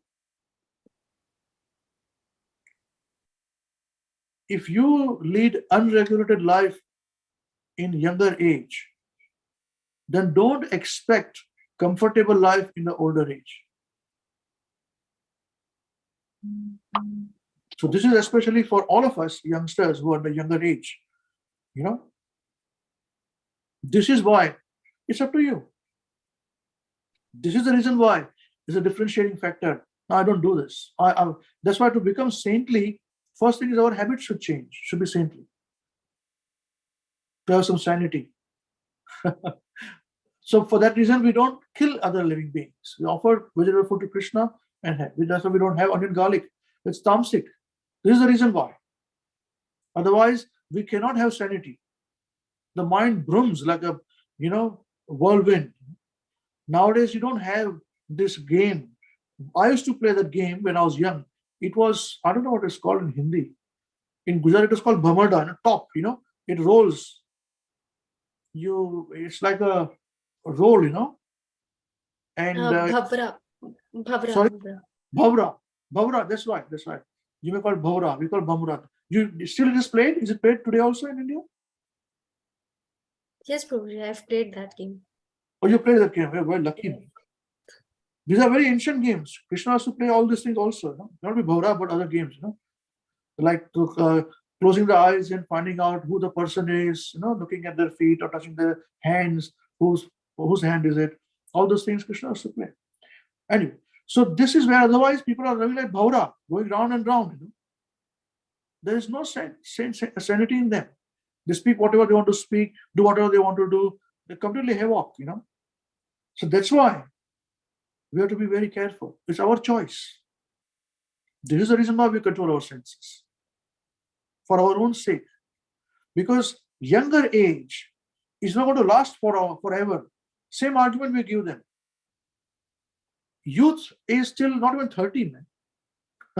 It's starting from 15, 16 to something, from 13 to about certain age, and then you're no longer youth. And you want to enjoy this, finished. All the best. So that's why this material world is very delicate. You cannot argue to say, so when do we enjoy, man? It's a very bad life. Exactly. It is bad life. And that is the reason why we have to be very saintly, to have some sanity in our life. Once you have sanity, our thoughts are pure. Thoughts are pure. See, our food is pure. Our habits are pure. Our thoughts are pure. Our actions are pure. Our speech is pure. Our activities will be pure. Otherwise, on Sunday evening, people drink. They go for a walk. They do their own things, parties. And when a party, they again kill innocent birds and animals and eat them, and fish. That's what they do. You see? So this is why devotee is very, very rare. Very, very rare. And Krishna likes to be with these rare people. He doesn't like to be with masses. That's why he says, those surrender unto me, I reward them accordingly. Bhagavad Gita, he says this. This is the point to be understood. That's why when we surrender, he is with us. If we don't surrender, he is not with us. Instructions may be with us. We follow him, nicely surrender, that's it, he's with us. Very simple, very logical. Don't complicate things. If you don't have his knowledge, then we'll say, why God is very this thing, I don't have so much, I have this problem, I've got that problem. They'll blame everybody else except themselves. What to do? I had one lady, I was just calling, she just spoke to me, she cried so much. Her 40-year-old brother son-in-law passed away. So what would she, the devotee, she understood after everything that yes, it's karma. But it's a small point, it's a human being. She's a human being. Gets overwhelmed by things. So I said, not to worry. Our today's program, the next 3 programs also will dedicate for his betterment, for his better soul, very onward journey, and our own, for your overall benefit of the family. No problem. We'll do that way. So today's program is dedicated for them. I don't remember or know his name also now, but we're dedicating it. But why? Because we are very peaceful. We are sane. Habits are pure. We are fasting. Ekadashi is going on. No problem. And we are glorifying Krishna on his advent of Bhagavad Gita. How beautiful it is. So pure it is. No complications. Those who come to Krishna becomes very pure. very saintly. That is why we say, don't eat this, don't eat that, avoid this, avoid that, for this reason. Otherwise, the karma will kill us. We'll never be able to do. Okay? Thank you very much. Let's continue. Sorry, anyone wants to say something? Ask. I'll wait for 10 more seconds. Hare Krishna Prabhu, I wanted to ask a question. Yeah. There are many times in life where we have this kind of situation where we have to eat onion and garlic, or these kind of situation where we cannot say no to things, or say no to, according to time, place and circumstances. There are choices that we have to make, fortunately, unfortunately, according to somebody else's choice, or maybe somebody else's influence. So in that condition, what we should do? How we can... Depends. See, you are a woman. I do not know the case behind you, So unless we know the actual case, we cannot give you a blank answer. It can be personal reasons which you cannot share your experience. I understand. So it cannot be a blanket yes or no. Right. Okay.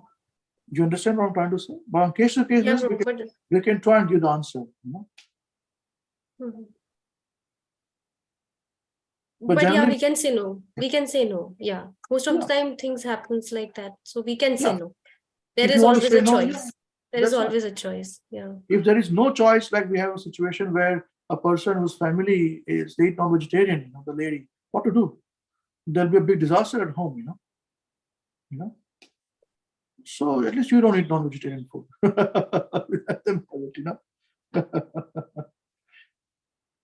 So once Prabhupada was having, somebody called for prasadam, food, and she cooked nice, and she cooked with onion, So disciples were new. They were Westerners. They don't understand. Even Indians, they don't understand this. They freaked out, saying Prabhupada, they got onion. So just keep quiet. He just removed onion on the side and had prasadam because he was a life member, big donor, whatever it is at the time. It was important. That's where it is. So don't worry. Yeah, this kind of situation happens, Prabhuji, where somebody out of love and generosity, they offer something, and maybe that has onion, garlic, or maybe that is not something that you can eat, or right. If you have understood my point, that out of generosity, So but if it is, for that, excuse me, please continue. I'm sorry, I thought you finished. No problem. Yeah. So if it is can be avoidable, just avoid it. Sorry, I don't eat it. If they love you, out of love and affection, if they give you, say, out of love and affection, you're giving me something which I don't eat. So I would prefer this, with onion garlic. So don't worry, Give me some fruits, I'll have some fruits, I'll correct myself, whatever it is. Yeah. Tell them in advance. I don't need, We are not Prabhupada, so we should not be doing this. Okay. But nothing is end of the world. We have a choice. If you have a choice, just avoid it, please. Because you are in the beginner's program, so that's okay. If you have a choice, avoid it if you can. Hare Krishna. Thank you, Prabhu. Okay. Hare Krishna. Okay, I'll wait for 10 more seconds if anyone will say something before we move on.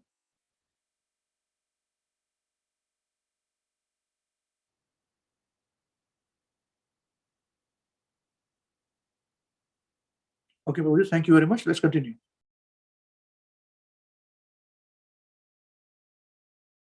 Hare Krishna. The Supreme Conscious Ishvara is similar to the living entities in this way. Both the consciousness of the Lord and that of the living entity are transcendental. It is not that consciousness is generated by the association of matter. That is a mistaken idea. The theory that consciousness develops under certain circumstances of material combination is not accepted in the Bhagavad Gita. Consciousness may be pervertedly reflected by the covering of material circumstances, just as light reflected through colored glass may appear to be a certain color. But the consciousness of the Lord is not materially affected.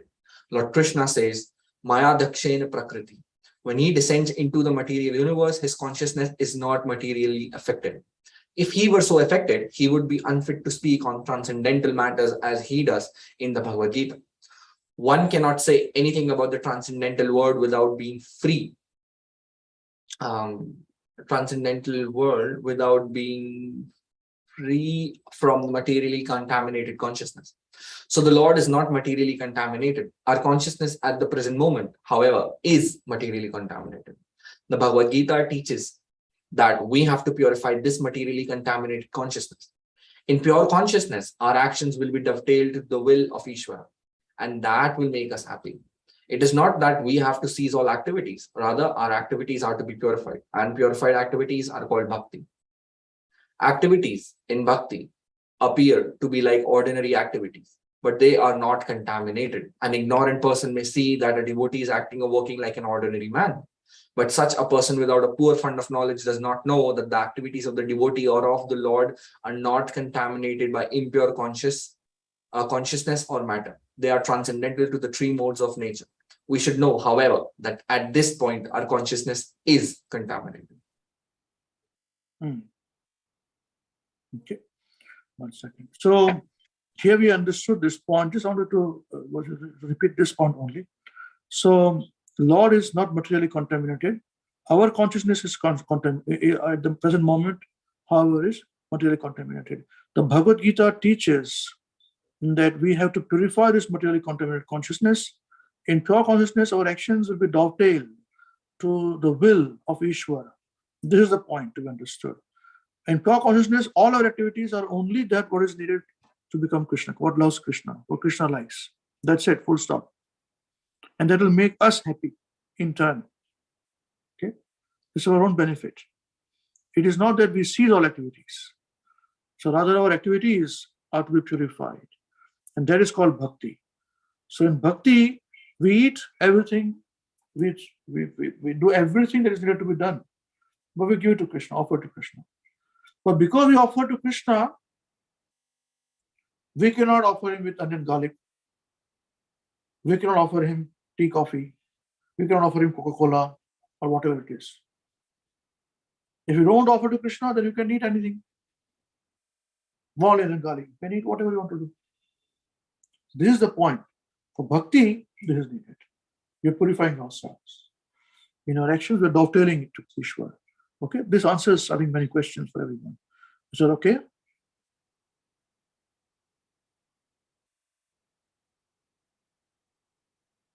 All right, let us continue, please. I'll wait for 10 more seconds if anyone wants to say something.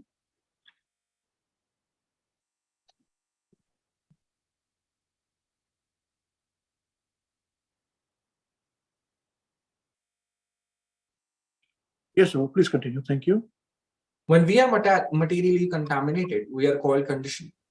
False consciousness is exhibited under the impression that I am a product of material nature. This is called false ego. One who is absorbed in thought of bodily conceptions cannot understand his situation. Bhagavad Gita was spoken to liberate one from the bodily conception of life, and Arjun put himself in this position in order to receive this information from the Lord. See here, understand one point. This is very important. Prabhupada said that false consciousness is exhibited under the impression that I'm a product of material nature. This is called false ego. What does it mean?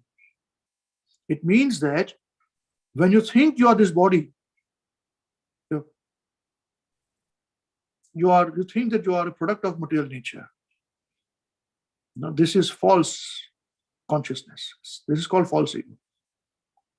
See, Prabhupada wrote in a very different way the same concept. Yeah. Let's please continue. One who is absorbed in the thought of bodily conceptions cannot understand his situation. Bhagavad Gita was spoken to liberate one from the bodily conception of life. And Arjun put himself in this position in order to receive this information from the Lord. One must become free from the bodily conception of life. That is the preliminary activity for the transcendentalist. One who wants to become free, who wants to become liberated, must first of all learn that he is not this material body. Mukti or liberation means freedom from material consciousness. In the Srimad Bhāgavatam, also the definition of liberation is given. Mukti means liberation from the contaminated consciousness of this material world and situation in pure consciousness. All the instructions of Bhagavad Gita are intended to awaken this pure consciousness. And therefore, we find at the last stage of the Gita's instructions That Krishna is asking Arjuna whether he is in purified consciousness. Purified consciousness means acting in accordance with the instructions of the Lord. This is the whole sum and substance of purified consciousness. Consciousness is already there because we are part and parcel of the Lord. But for us, there is the affinity of being affected by the inferior modes. But the Lord, being the supreme, is never affected. That is the difference between the Supreme Lord and the conditioned souls. What is this consciousness? This consciousness is I am. Then what am I? In contaminated consciousness, I am means I am the Lord of all I survey, I am the enjoyer. The world revolves because every living being thinks that he is the Lord and creator of the material world. Yes, Ishwaraham aham bhogi. This is the verse, you know. Yes, please continue. Sorry. Material consciousness has two psychic divisions. One is that I am the creator, and the other is that I am the enjoyer. But actually, the Supreme Lord is both the creator and the enjoyer. And the living entity, being a part and parcel of the Supreme Lord, is neither the creator nor the enjoyer, but a cooperator. He is the created and the enjoyed. For instance, a part of a machine cooperates with the whole machine. A part of the body cooperates with the whole body. The hands, feet, eyes, and legs, and so on are all parts of the body. But they are not actually the enjoyers. The stomach is the enjoyer. The legs move, the hands supply food, the teeth chew, and all parts of the body are engaged in satisfying the stomach, because the stomach is the principal factor that nourishes the body's organization. Yes, so here it is the point that because we think Ishwaraham aham bhogi, no, I am God, I am the enjoyer, everything that I'm the Lord of everything that I survey. You see? So this is the point. This is the problem. We are not.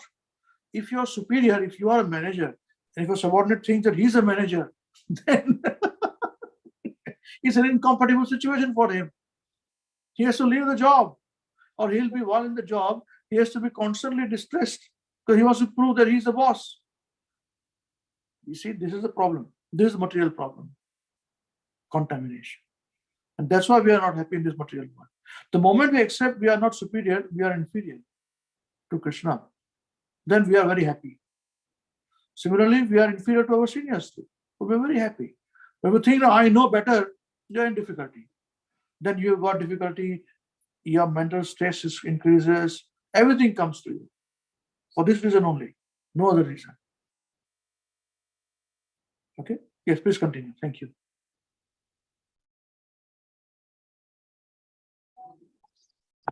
This cooperation will actually help us, just as food taken by the stomach will help all other parts of the body. If the fingers of the hand, similarly, the Supreme Lord is the enjoyer and creator, and we, as subordinate living beings, are meant to cooperate to satisfy him. This cooperation will actually help us, just as the food taken by the stomach will help all other parts of the body. If the fingers of the hand think that they should take the food themselves instead of giving it to the stomach, then they will be frustrated. The central figure of creation and of enjoyment is the Supreme Lord, and the living entities are cooperators. By cooperation, they enjoy. The relation is also like that of the master and the servant. If the master is fully satisfied, then the servant is satisfied. Similarly, the Supreme Lord should be satisfied. Although the tendency to become the creator and the tendency to enjoy the material world are there also in the living entities, because these tendencies are there in the Supreme Lord, who has created the manifested cosmic world. Yeah, so that's why we'll become frustrated. This Prabhupada mentioned here, if we are not subordinate. This is the point. Please continue, Prabhuji. Thank you.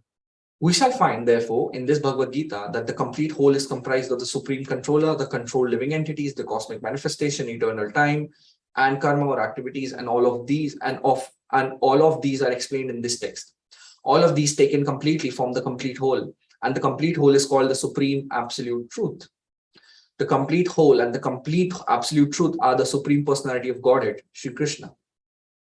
All manifestations are due to his different energies. He is the complete whole. It is also explained in the Gita that impersonal Brahman is also subordinate to the complete. Brahman is more explicitly explained in the Brahma Sutra to be like the rays of the sunshine. The impersonal Brahman is the shining rays of the Supreme Personality of Godhead.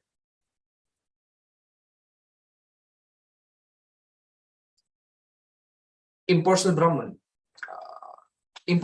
is incomplete realization of the absolute whole. And so also is the conception of Paramatma in the 12th chapter.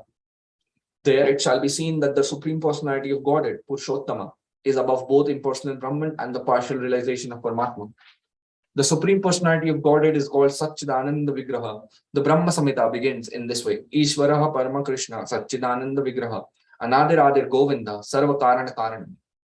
Krishna is the cause of all causes. He is the primal cause, and he is the very form of eternal being, knowledge and bliss.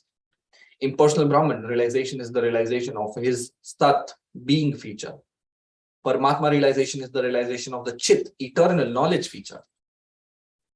But realization of the personality of Godhead, Krishna, is a realization of all the transcendental features, Satchit and Ananda, being knowledge, bliss, in complete Vigraha.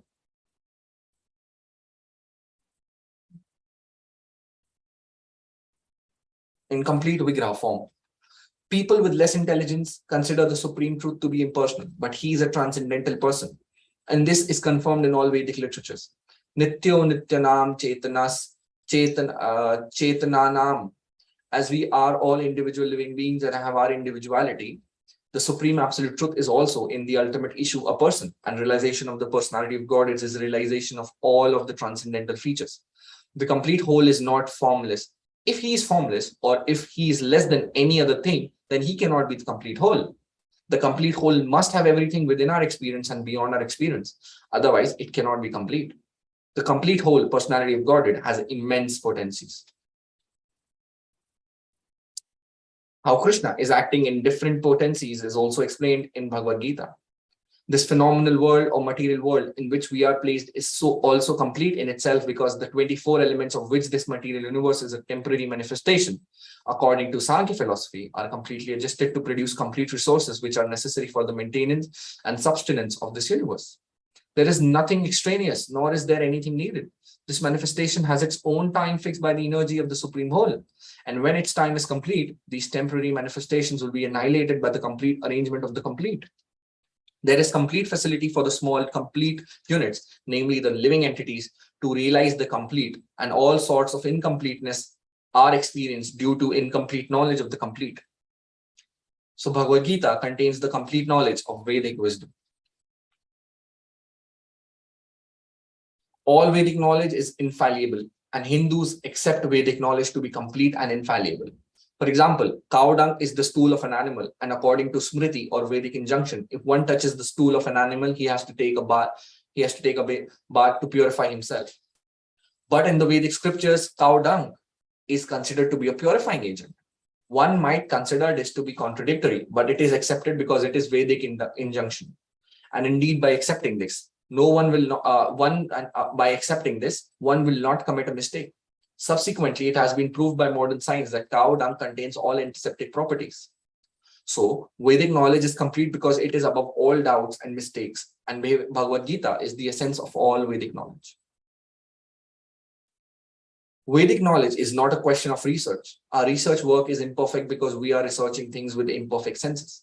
We have to accept perfect knowledge which comes down, as is stated in Bhagavad Gita, by the parampara, disciplic succession. We have to receive knowledge from the proper source in disciplic succession, beginning with the supreme spiritual master, the Lord himself, and handed down to a succession of spiritual masters. Arjuna, the student who took lessons from Lord Sri Krishna, accepts everything that he says without contradicting him. One is not allowed to accept one portion of the Bhagavad Gita and not another. No, we must accept Bhagavad Gita without interpretation, without deletion, and without our own whimsical participation in the matter. The Gita should be taken as the most perfect presentation of Vedic knowledge. Vedic knowledge is received from the transcendental sources, and the first words were spoken by the Lord himself.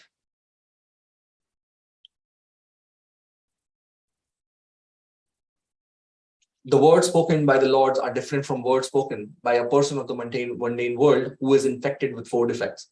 A mundaner, 1, is sure to commit mistakes. 2, is invariably illusion. 3, has the tendency to cheat others. And 4th, is limited by imperfect senses. With these 4 imperfections, one cannot deliver perfect information of all-pervading knowledge. Vedic knowledge is not imparted by such defective living entities. It was imparted onto the heart of Brahma, the first created living being, and Brahma is, in his turn, disseminated this knowledge to his sons and disciples. As he originally received it from the Lord is as he originally received it from the Lord. The Lord is Purna, all perfect, and there is no possibility of his becoming subjected to the laws of material nature. One should therefore be intelligent enough to know that the Lord is the only proprietor of everything in the universe, and that he's the original creator, the creator of Brahma. In the 11th chapter, the Lord is addressed as Prapitamaha, because Brahma is addressed as Pitamaha, the grandfather, and he is the creator of the grandfather. So no one should claim to be the proprietor of anything. One should accept only things which are set aside for him by the Lord as his quota for his maintenance. There are many examples given of how we are to utilize those things which are set aside for us by the Lord. This is also explained in Bhagavad Gita. In the beginning, Arjuna decided that he should not fight in the battle of Kurukshetra.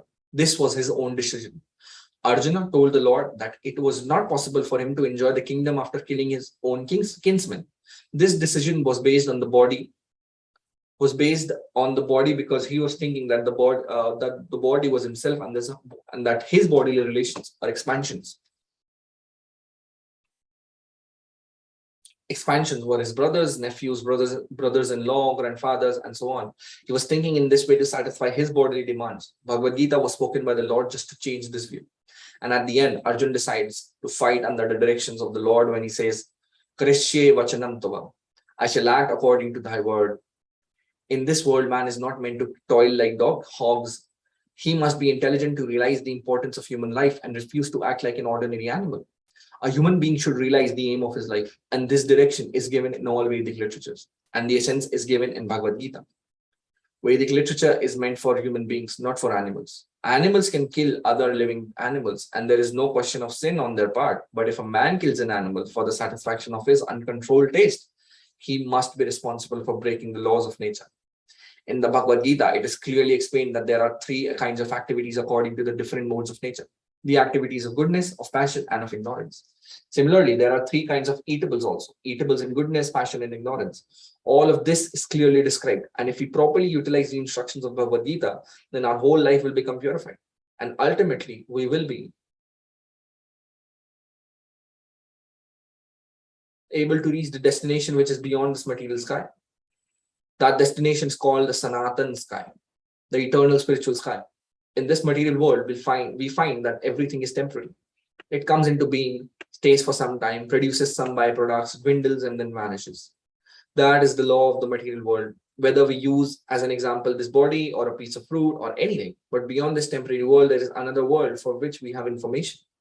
This world consists of another nature, which is Sanatan, eternal. Jiva is also described as Sanatan, eternal, and the Lord is also described as Sanatan in the 11th chapter. We have an intimate relationship with the Lord, and because we are all qualitatively one, the Sanatan Dharma, or the Sanatan Dham, or sky, the Sanatan Supreme Personality, and the Sanatan living entities. The whole purpose of Bhagavad Gita is to revive our Sanatan occupation, or Sanatan Dharma, which is the eternal occupation of the living entity. We are temporarily engaged in different activities, but all of these activities can be purified when we give up all these temporary activities and take up the activities which are prescribed by the Supreme Lord. That is called our pure life. The Supreme Lord and his transcendental abode are both Sanatan, as are the living entities, and the combined association of the Supreme Lord and the living entities in the Sanatan abode is the perfection of human life. The Lord is very kind to the living entities because they are his sons. Lord Krishna declares in Bhagavad Gita, Sarva Yonishu Aham Bija Pradapita. I am the father of all. Of course, there are all types of living entities according to their various karmas. But here the Lord claims that he is the father of all of them. Therefore, the Lord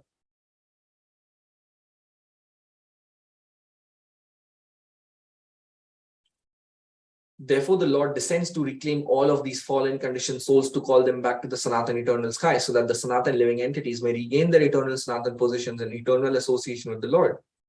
The Lord comes himself in different incarnations, or he sends his confidential servants as sons or as associates or acharyas to reclaim the conditioned souls. Therefore, Sanatan Dharma does not refer to any sectarian process of religion.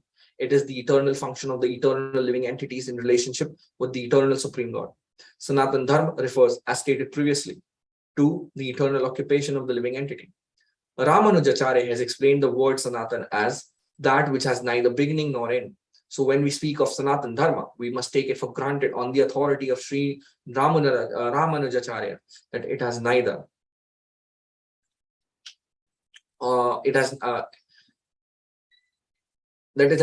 beginning nor end. The English word religion is a little different from Sanatan Dharma. Religion conveys the idea of faith, and faith may change. One may have faith in a particular process and he may change this faith and adopt another, but Sanatan Dharma refers to that activity which cannot be changed. For instance, liquidity cannot be taken from water, nor can heat be taken from fire. Similarly, the eternal function of the eternal living entity cannot be taken from the living entity. Sanatan Dharma is eternally integral with the living entity. When we speak of Sanatan Dharma, therefore, we must take it for granted on the authority of Sri Ramanujacharya that it has neither beginning nor end. That which has neither end nor beginning must not be sectarian, for it cannot be limited by any boundaries. Yet those belonging to some sectarian faith will wrongly consider that Sanatan Dharma is also sectarian. But if we go deeply into the matter and consider it in the light of modern science, it is possible for us to see that Sanatan Dharma is the business of all the people of the world, nay, of all the living entities of the universe. Non-Sanatan religious faith may have some beginning in the annals of human history, but there is no beginning to the history of Sanatan Dharma because it remains eternally with the living entities. Insofar as the living entities are concerned, the authoritative Shastras state that the living entity has neither birth nor death. In the Gita, it is stated that the living entity is never born and he never dies. He is eternal and indestructible, and he continues to live after the destruction of his temporary material body. In reference to the concept of Sanatan Dharma, we must try to understand the concept of religion from the Sanskrit root meaning of the word. Dharma refers to that which is constantly existing with the particular object. We conclude that there is heat and light along with fire. With the fire, without heat and light, there is no meaning to the word fire. Similarly, we must discover the essential part of the living being, that part which is his constant companion. That constant companion is his eternal quality, and that eternal quality is his eternal religion. When Sanatan Goswami asked Sri Chaitanya Mahaprabhu about the swarup of every living being, the Lord replied that the swarup or constitutional position of the living being is the rendering of service to the Supreme Personality of Godhead. If we analyze the statement of Lord Chaitanya, we can now easily see that every living being is constantly engaged in rendering service to another living being. A living being serves other living beings in two capacities. By doing so, the living entity enjoys life. The lower animals serve human beings as servants serve their masters. A serves B, A serves B, A serves B master, B serves C master, and C serves D master, and so on. Under these circumstances, we can see that one friend serves another friend, the mother serves the son, the wife serves the husband serves the wife, and so on. If we go on searching in the spirit, it will be seen that there is no exception in the society of living beings to this activity of service. The politician presents his manifesto for the public to convince them of his capacity for service. The voters therefore give the politician their valuable votes, thinking that he will render valuable service to society. The shopkeeper serves the customer, and the artisan serves the capitalist. The capitalist serves the family, and the family serves the state in terms of the eternal capacity of the eternal living being. In this way, we can see that no living being is exempt from rendering service to other living beings, and therefore we can safely conclude that the service is the constant companion of the living being, and that the rendering of service is the eternal religion of the living being. Yet man professes to belong to a particular type of faith with reference to particular time and circumstance, and thus claims to be Hindu, Muslim, Christian, Buddhist, or any other sect. Such designations are non-Sanatan Dharma. A Hindu may change his faith to become Muslim, or a Muslim may change his faith to become a Hindu, or a Christian may change his faith, and so on. But in all circumstances, the change of religious faith does not affect the eternal occupation of rendering service to others. The Hindu, Muslim, or Christian, in all circumstances, is servant of someone. Thus, to profess a particular type of sect is not to profess one Sanatan Dharma. The rendering of service is Sanatan Dharma. Factually, we are related to the Supreme Lord in service. The Supreme Lord is the supreme enjoyer, and we living entities are his servitors. We are created for his enjoyment, and if we participate in that eternal enjoyment with the Supreme Personality of Godhead, we become happy. We cannot become happy otherwise. It is not possible to be happy independently. Just as one just as no one part of the body can be happy without cooperating with the stomach. It is not possible for the living entity to be happy without rendering transcendental loving service unto the Supreme Lord. Hare Krishna, Prabhu, I have a question. Please, sir, Prabhuji. Prabhu, but we see that in the material world we are happy. Like some things make us happy. But Prabhupada is saying that it is not possible for a living entity to be happy if it's not serving the Supreme Lord. So are Prabhupada's saying about the eternal happiness, or like? Now, our definition of happiness is what Prabhupada questioning.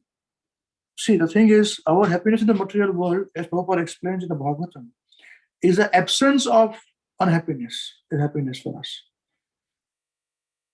You try to see, you have a problem, you solve the problem, you become happy. Till the time another problem comes. Then you solve the problem, you become happy. Yeah. That is the point, because we don't have permanent happiness. That is the meaning of it. Real happiness, meaning if this happiness is real, you will never be unhappy. That concept we do not know in this material world of happiness.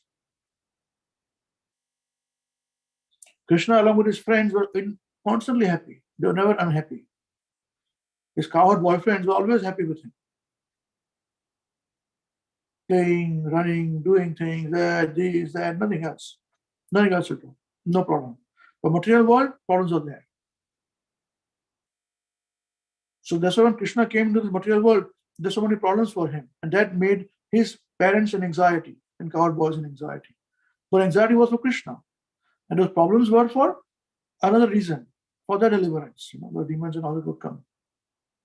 So the material world, we don't understand happiness. We think happiness, this is only temporary happiness. So again, problem comes. Does the happiness last forever?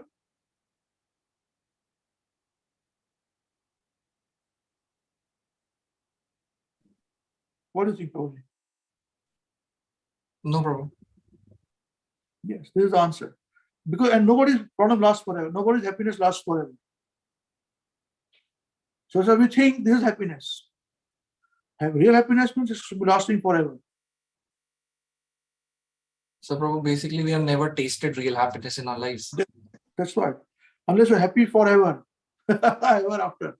You may circumvent your mind to become happy in any circumstances. That's another thing altogether. But life without problems, we have not seen it. Padam padam cha vipadam. Material world is full of every step there is danger. We have never experienced happiness. And we feel the absence of unhappiness is happiness. Just like in the material world is full of darkness. Because Krishna sees with his eyes, there is two eyes, one is sun, one is moon. That's why we see light. And this is proved in the material scientists also. The dark matter prevails the whole universe. Yeah? Absence of dark matter is sunlight in the material world. We have never seen sunlight, real sunlight existing in the spiritual world, where there is eternal. You don't require sun for the sunlight. You don't require electricity, Krishna says. Okay? So, Prabhu, like when sometimes we sit in kirtans or do bhajans, or when we read Prabhupada books, sometimes we feel little happy. Is that happiness also, like, because that happiness also goes away after we, like, sometimes it goes away. So that is also not real happiness. No, that is real happiness. See, the thing is this, that material happiness without spiritual activities, bona fide spiritual activities, is material happiness. You have a problem, solve the problem, you become happy. Right? No. You have an examination, you study hard, pass examination with fine colors, you're happy. Till the time next examination comes. Your cricketer, best cricketer is playing 100 runs, he makes a century, till the time next game comes. Then again, he has a problem to make century. You see? If he does not make century, he's, what is this? Lost in form, 3-4 times no centuries is, no good. You see? But in the kirtan, when you're sitting, there's spiritual activities. You don't have to gain anything for doing this. You don't have to materially gain things. You're not lost anything material to prove anything. That's why it is good, we get an experience of happiness. And you can get this happiness always. That is a skill of remaining happy always. That's why remembrance of Krishna. Constant remembrance of Krishna is pure devotional service. That's it. A pure devotee means he doesn't forget Krishna. Nothing else. He doesn't forget he is a servant of Krishna. He doesn't forget Kirtan of Krishna. 24 hours he does it. That is pure devotional service. In other activities also he does this. Material activities also he does for the sake of doing it. He is doing this spiritual activities. You understand this point? Yes, Prabhu. Thank you so much. Sure, you understand this point? Yeah. Yes, Prabhu. Wonderful. Please continue, Prabhuji. In the Bhagavad Gita, worship of different demigods or rendering service to them is not approved. It is stated in the 7th chapter, 20th verse. Kamaistaiste hrita agnana prapadyante anya devata tam niyamam asthaya prakritya niyata swaya. Those whose minds are distorted by material desires surrender onto demigods and follow the particular rules and regulations of worship according to their own natures. Bhagavad Gita 7.20. Here it is plainly said that those who are directed by lust worship the demigods and not the Supreme Lord Krishna. When we mention the name Krishna, we do not refer to any sectarian name. Krishna means the highest pleasure, and it is confirmed that the Supreme Lord is the reservoir or storehouse of all pleasure. We are all hankering after pleasure. Anandmayo Abhyasat. Vedanta Sutra 1.1.12. The living entities, like the Lord, are full of consciousness, and they are after happiness. The Lord is perpetually happy, and if the living entities associate with the Lord, cooperate with him, and take part in his association, then they also become happy. The Lord descends to this mortal world to show his pastimes in Vrindavan, which are full of happiness. When Lord Shri Krishna was in Vrindavan, his activities with his cowherd boyfriends, with his damsel friends, with the inhabitants of Vrindavan, and with the cows were all full of happiness. The total population of Vrindavan knew nothing but Krishna. But Lord Krishna even discouraged his father Nanda Maharaj from worshipping the demigod Indra because he wanted to establish the fact that people need not worship any demigod. They need only worship the Supreme Lord because their ultimate goal is to return to his abode. The abode of Lord Shri Krishna described in the Bhagavad Gita, 15th chapter, 6th verse. Natad bhasyate suryo na shashanko na pavakaha yadgatva na nivartante taddham paramam mama. That abode of mind is not illumined by the sun or moon nor by electricity, and anyone who reaches it never comes back to this material world. Bhagavad Gita 15.6. This verse gives a description of that eternal sky. Of course, we have a material conception of the sky, and we think of it in relationship to the sun, moon, stars, and so on. But in this verse, the Lord states that in the eternal sky, there is no need for the sun, nor for the moon, nor fire, or of any kind, because the spiritual sky is already illuminated by the Brahma Jyoti, the rays emanating from the Supreme Lord. We are trying with difficulty to reach other planets, but it is not difficult to understand the abode of the Supreme Lord. This abode is referred to as Goloka. In the Brahma Samhita, it is beautifully described. Goloka eva nivastati akhilatma bhuta.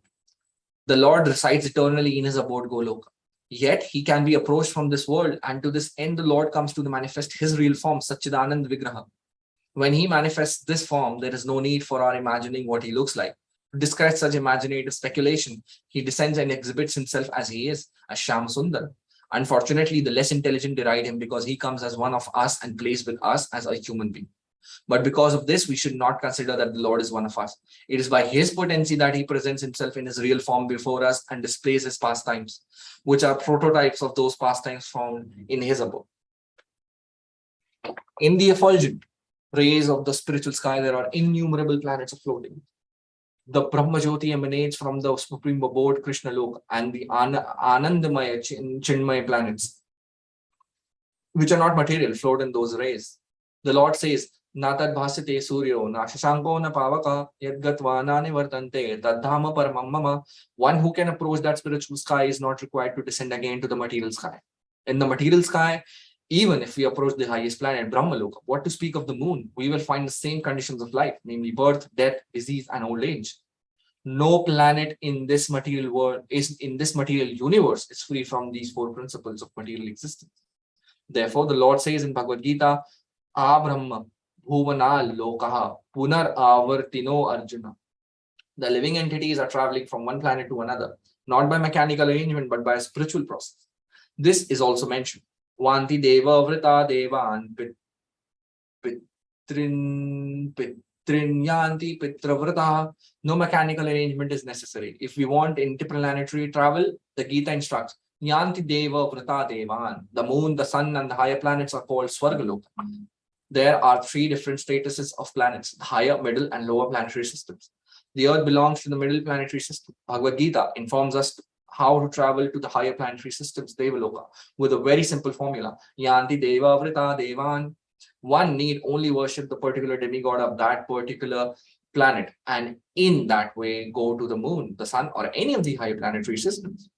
Yet Bhagavad Gita does not advise us to go to any of these planets in this material world, because even if we go to Brahmaloka, the highest planet, through some sort of mechanical contrivance, by maybe traveling for 40,000 years, by maybe traveling for 40,000 years, and who would live that long?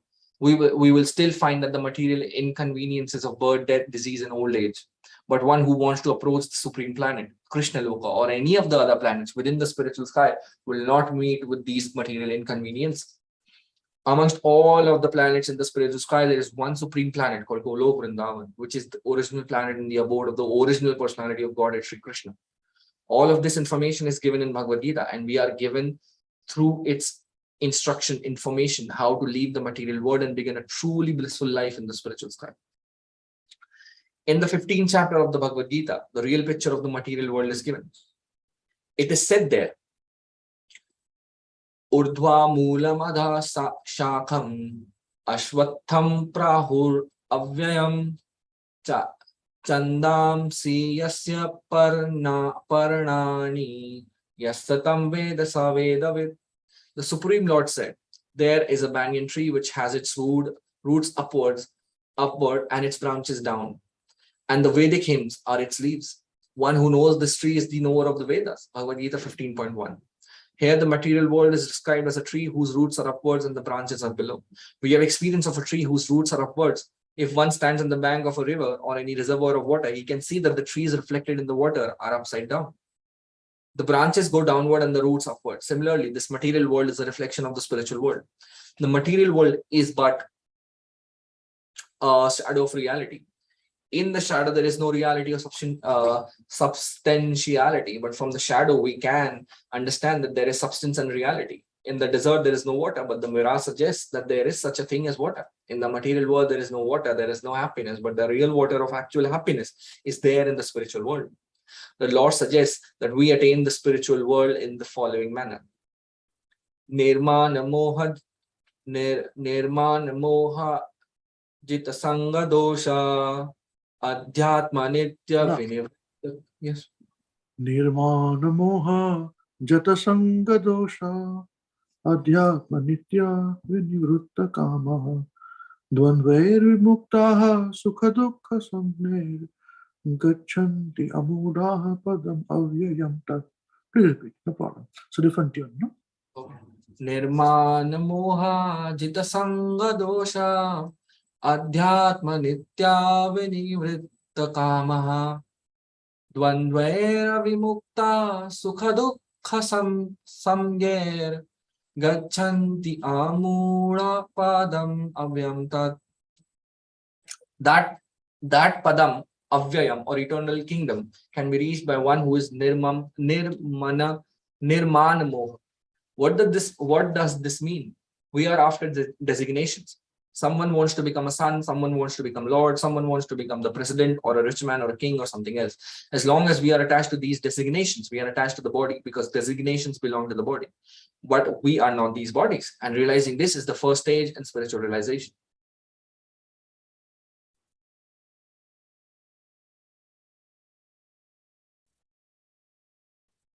We are associated with the three modes of material nature, but we must become detached through devotional service to the Lord. If we are not attached to devotional service to the Lord, then we cannot become detached from the modes of material nature. Designations and attachments are due to our lust and desire. are wanting to lord it over the material nature. As long as we do not give up this propensity of lording it over material nature, there is no possibility of returning to the kingdom of the Supreme, the Sanatana Dharma. That eternal kingdom, which is never destroyed, can be approached by one who is not bewildered by the attractions of false material enjoyments, who is situated in the service of the Supreme Lord.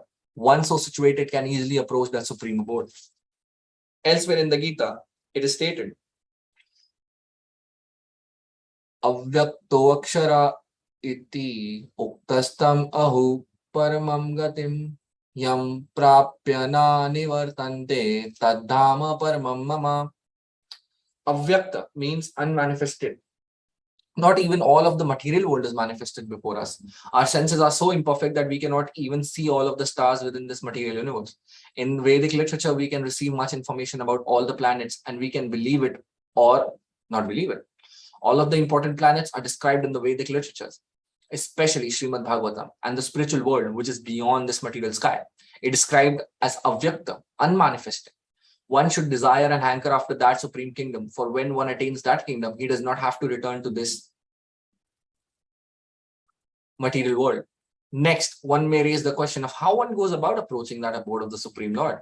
Information of this is given in the 8th chapter. It is said there, Antakale cha mameva smaram muktva kalevaram yaha prayati sa mad bhavam yati nasti atra samshayah. Anyone who quits his body at the end of his life, remembering me, attains immediately to my nature, and there is no doubt of this. Bhagavad Gita 8.5. One who thinks of Krishna at the time of his death goes to Krishna. One must remember the form of Krishna. If he quits his body thinking of this form, he approaches the spiritual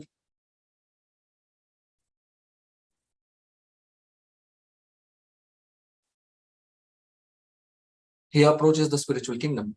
Madbhavam refers to the supreme nature of the supreme being. The supreme being is Satchidananda Vigraha, eternal, full of knowledge and bliss. Our present body is not Satchidananda. It is Asat, not Sat. It is not eternal. It is perishable. It is not Chit, full of knowledge, but it is full of ignorance. We have no knowledge of the spiritual kingdom, nor do we even have perfect knowledge of this material world, where there are so many things unknown to us. The body is also Nirananda. Instead of being full of bliss, it is full of misery. All of the miseries we experience in the material world arise from the body. But one who leaves this body thinking of the Supreme Personality of Godhead at once attains a Satchidananda in the body. As is promised in the 5th verse of the 8th chapter, where Lord Krishna says, he attains my nature. The process of quitting this body and getting another body. One second. No, we are already way ahead of time. I'm really concerned about time. There's still some way to go. I don't mind continuing, but it'll take about, I think, another 20 minutes or half an hour. I think we should stop now. It's a bit late for everyone. What does everyone think? I think personally, you've done extremely well. Thank you so very much. One second, let's just stop the sharing. Let's talk to everybody. I think we should stop now. It's 8:30 now. It's a bit late. We've got still, I think, many pages to go. About half an hour. We'll continue it next week then. I think it's a better idea. We'll continue the next week then. Because there were question answers which we're continuing answering. So that very important too. All right. Wonderful. Thank you very much, Prabhu. It was very nice. You spoke, the verses also very nice in Sanskrit. And very nice. Next week also you must complete this conversation, this part. Wonderful. Hare Krishna. Jai. Srimad Bhagavad Gita as it is ki Jai. Shri Gita Jayanti ki Jai. Okay. So now whose turn is it today to sing Maharaj?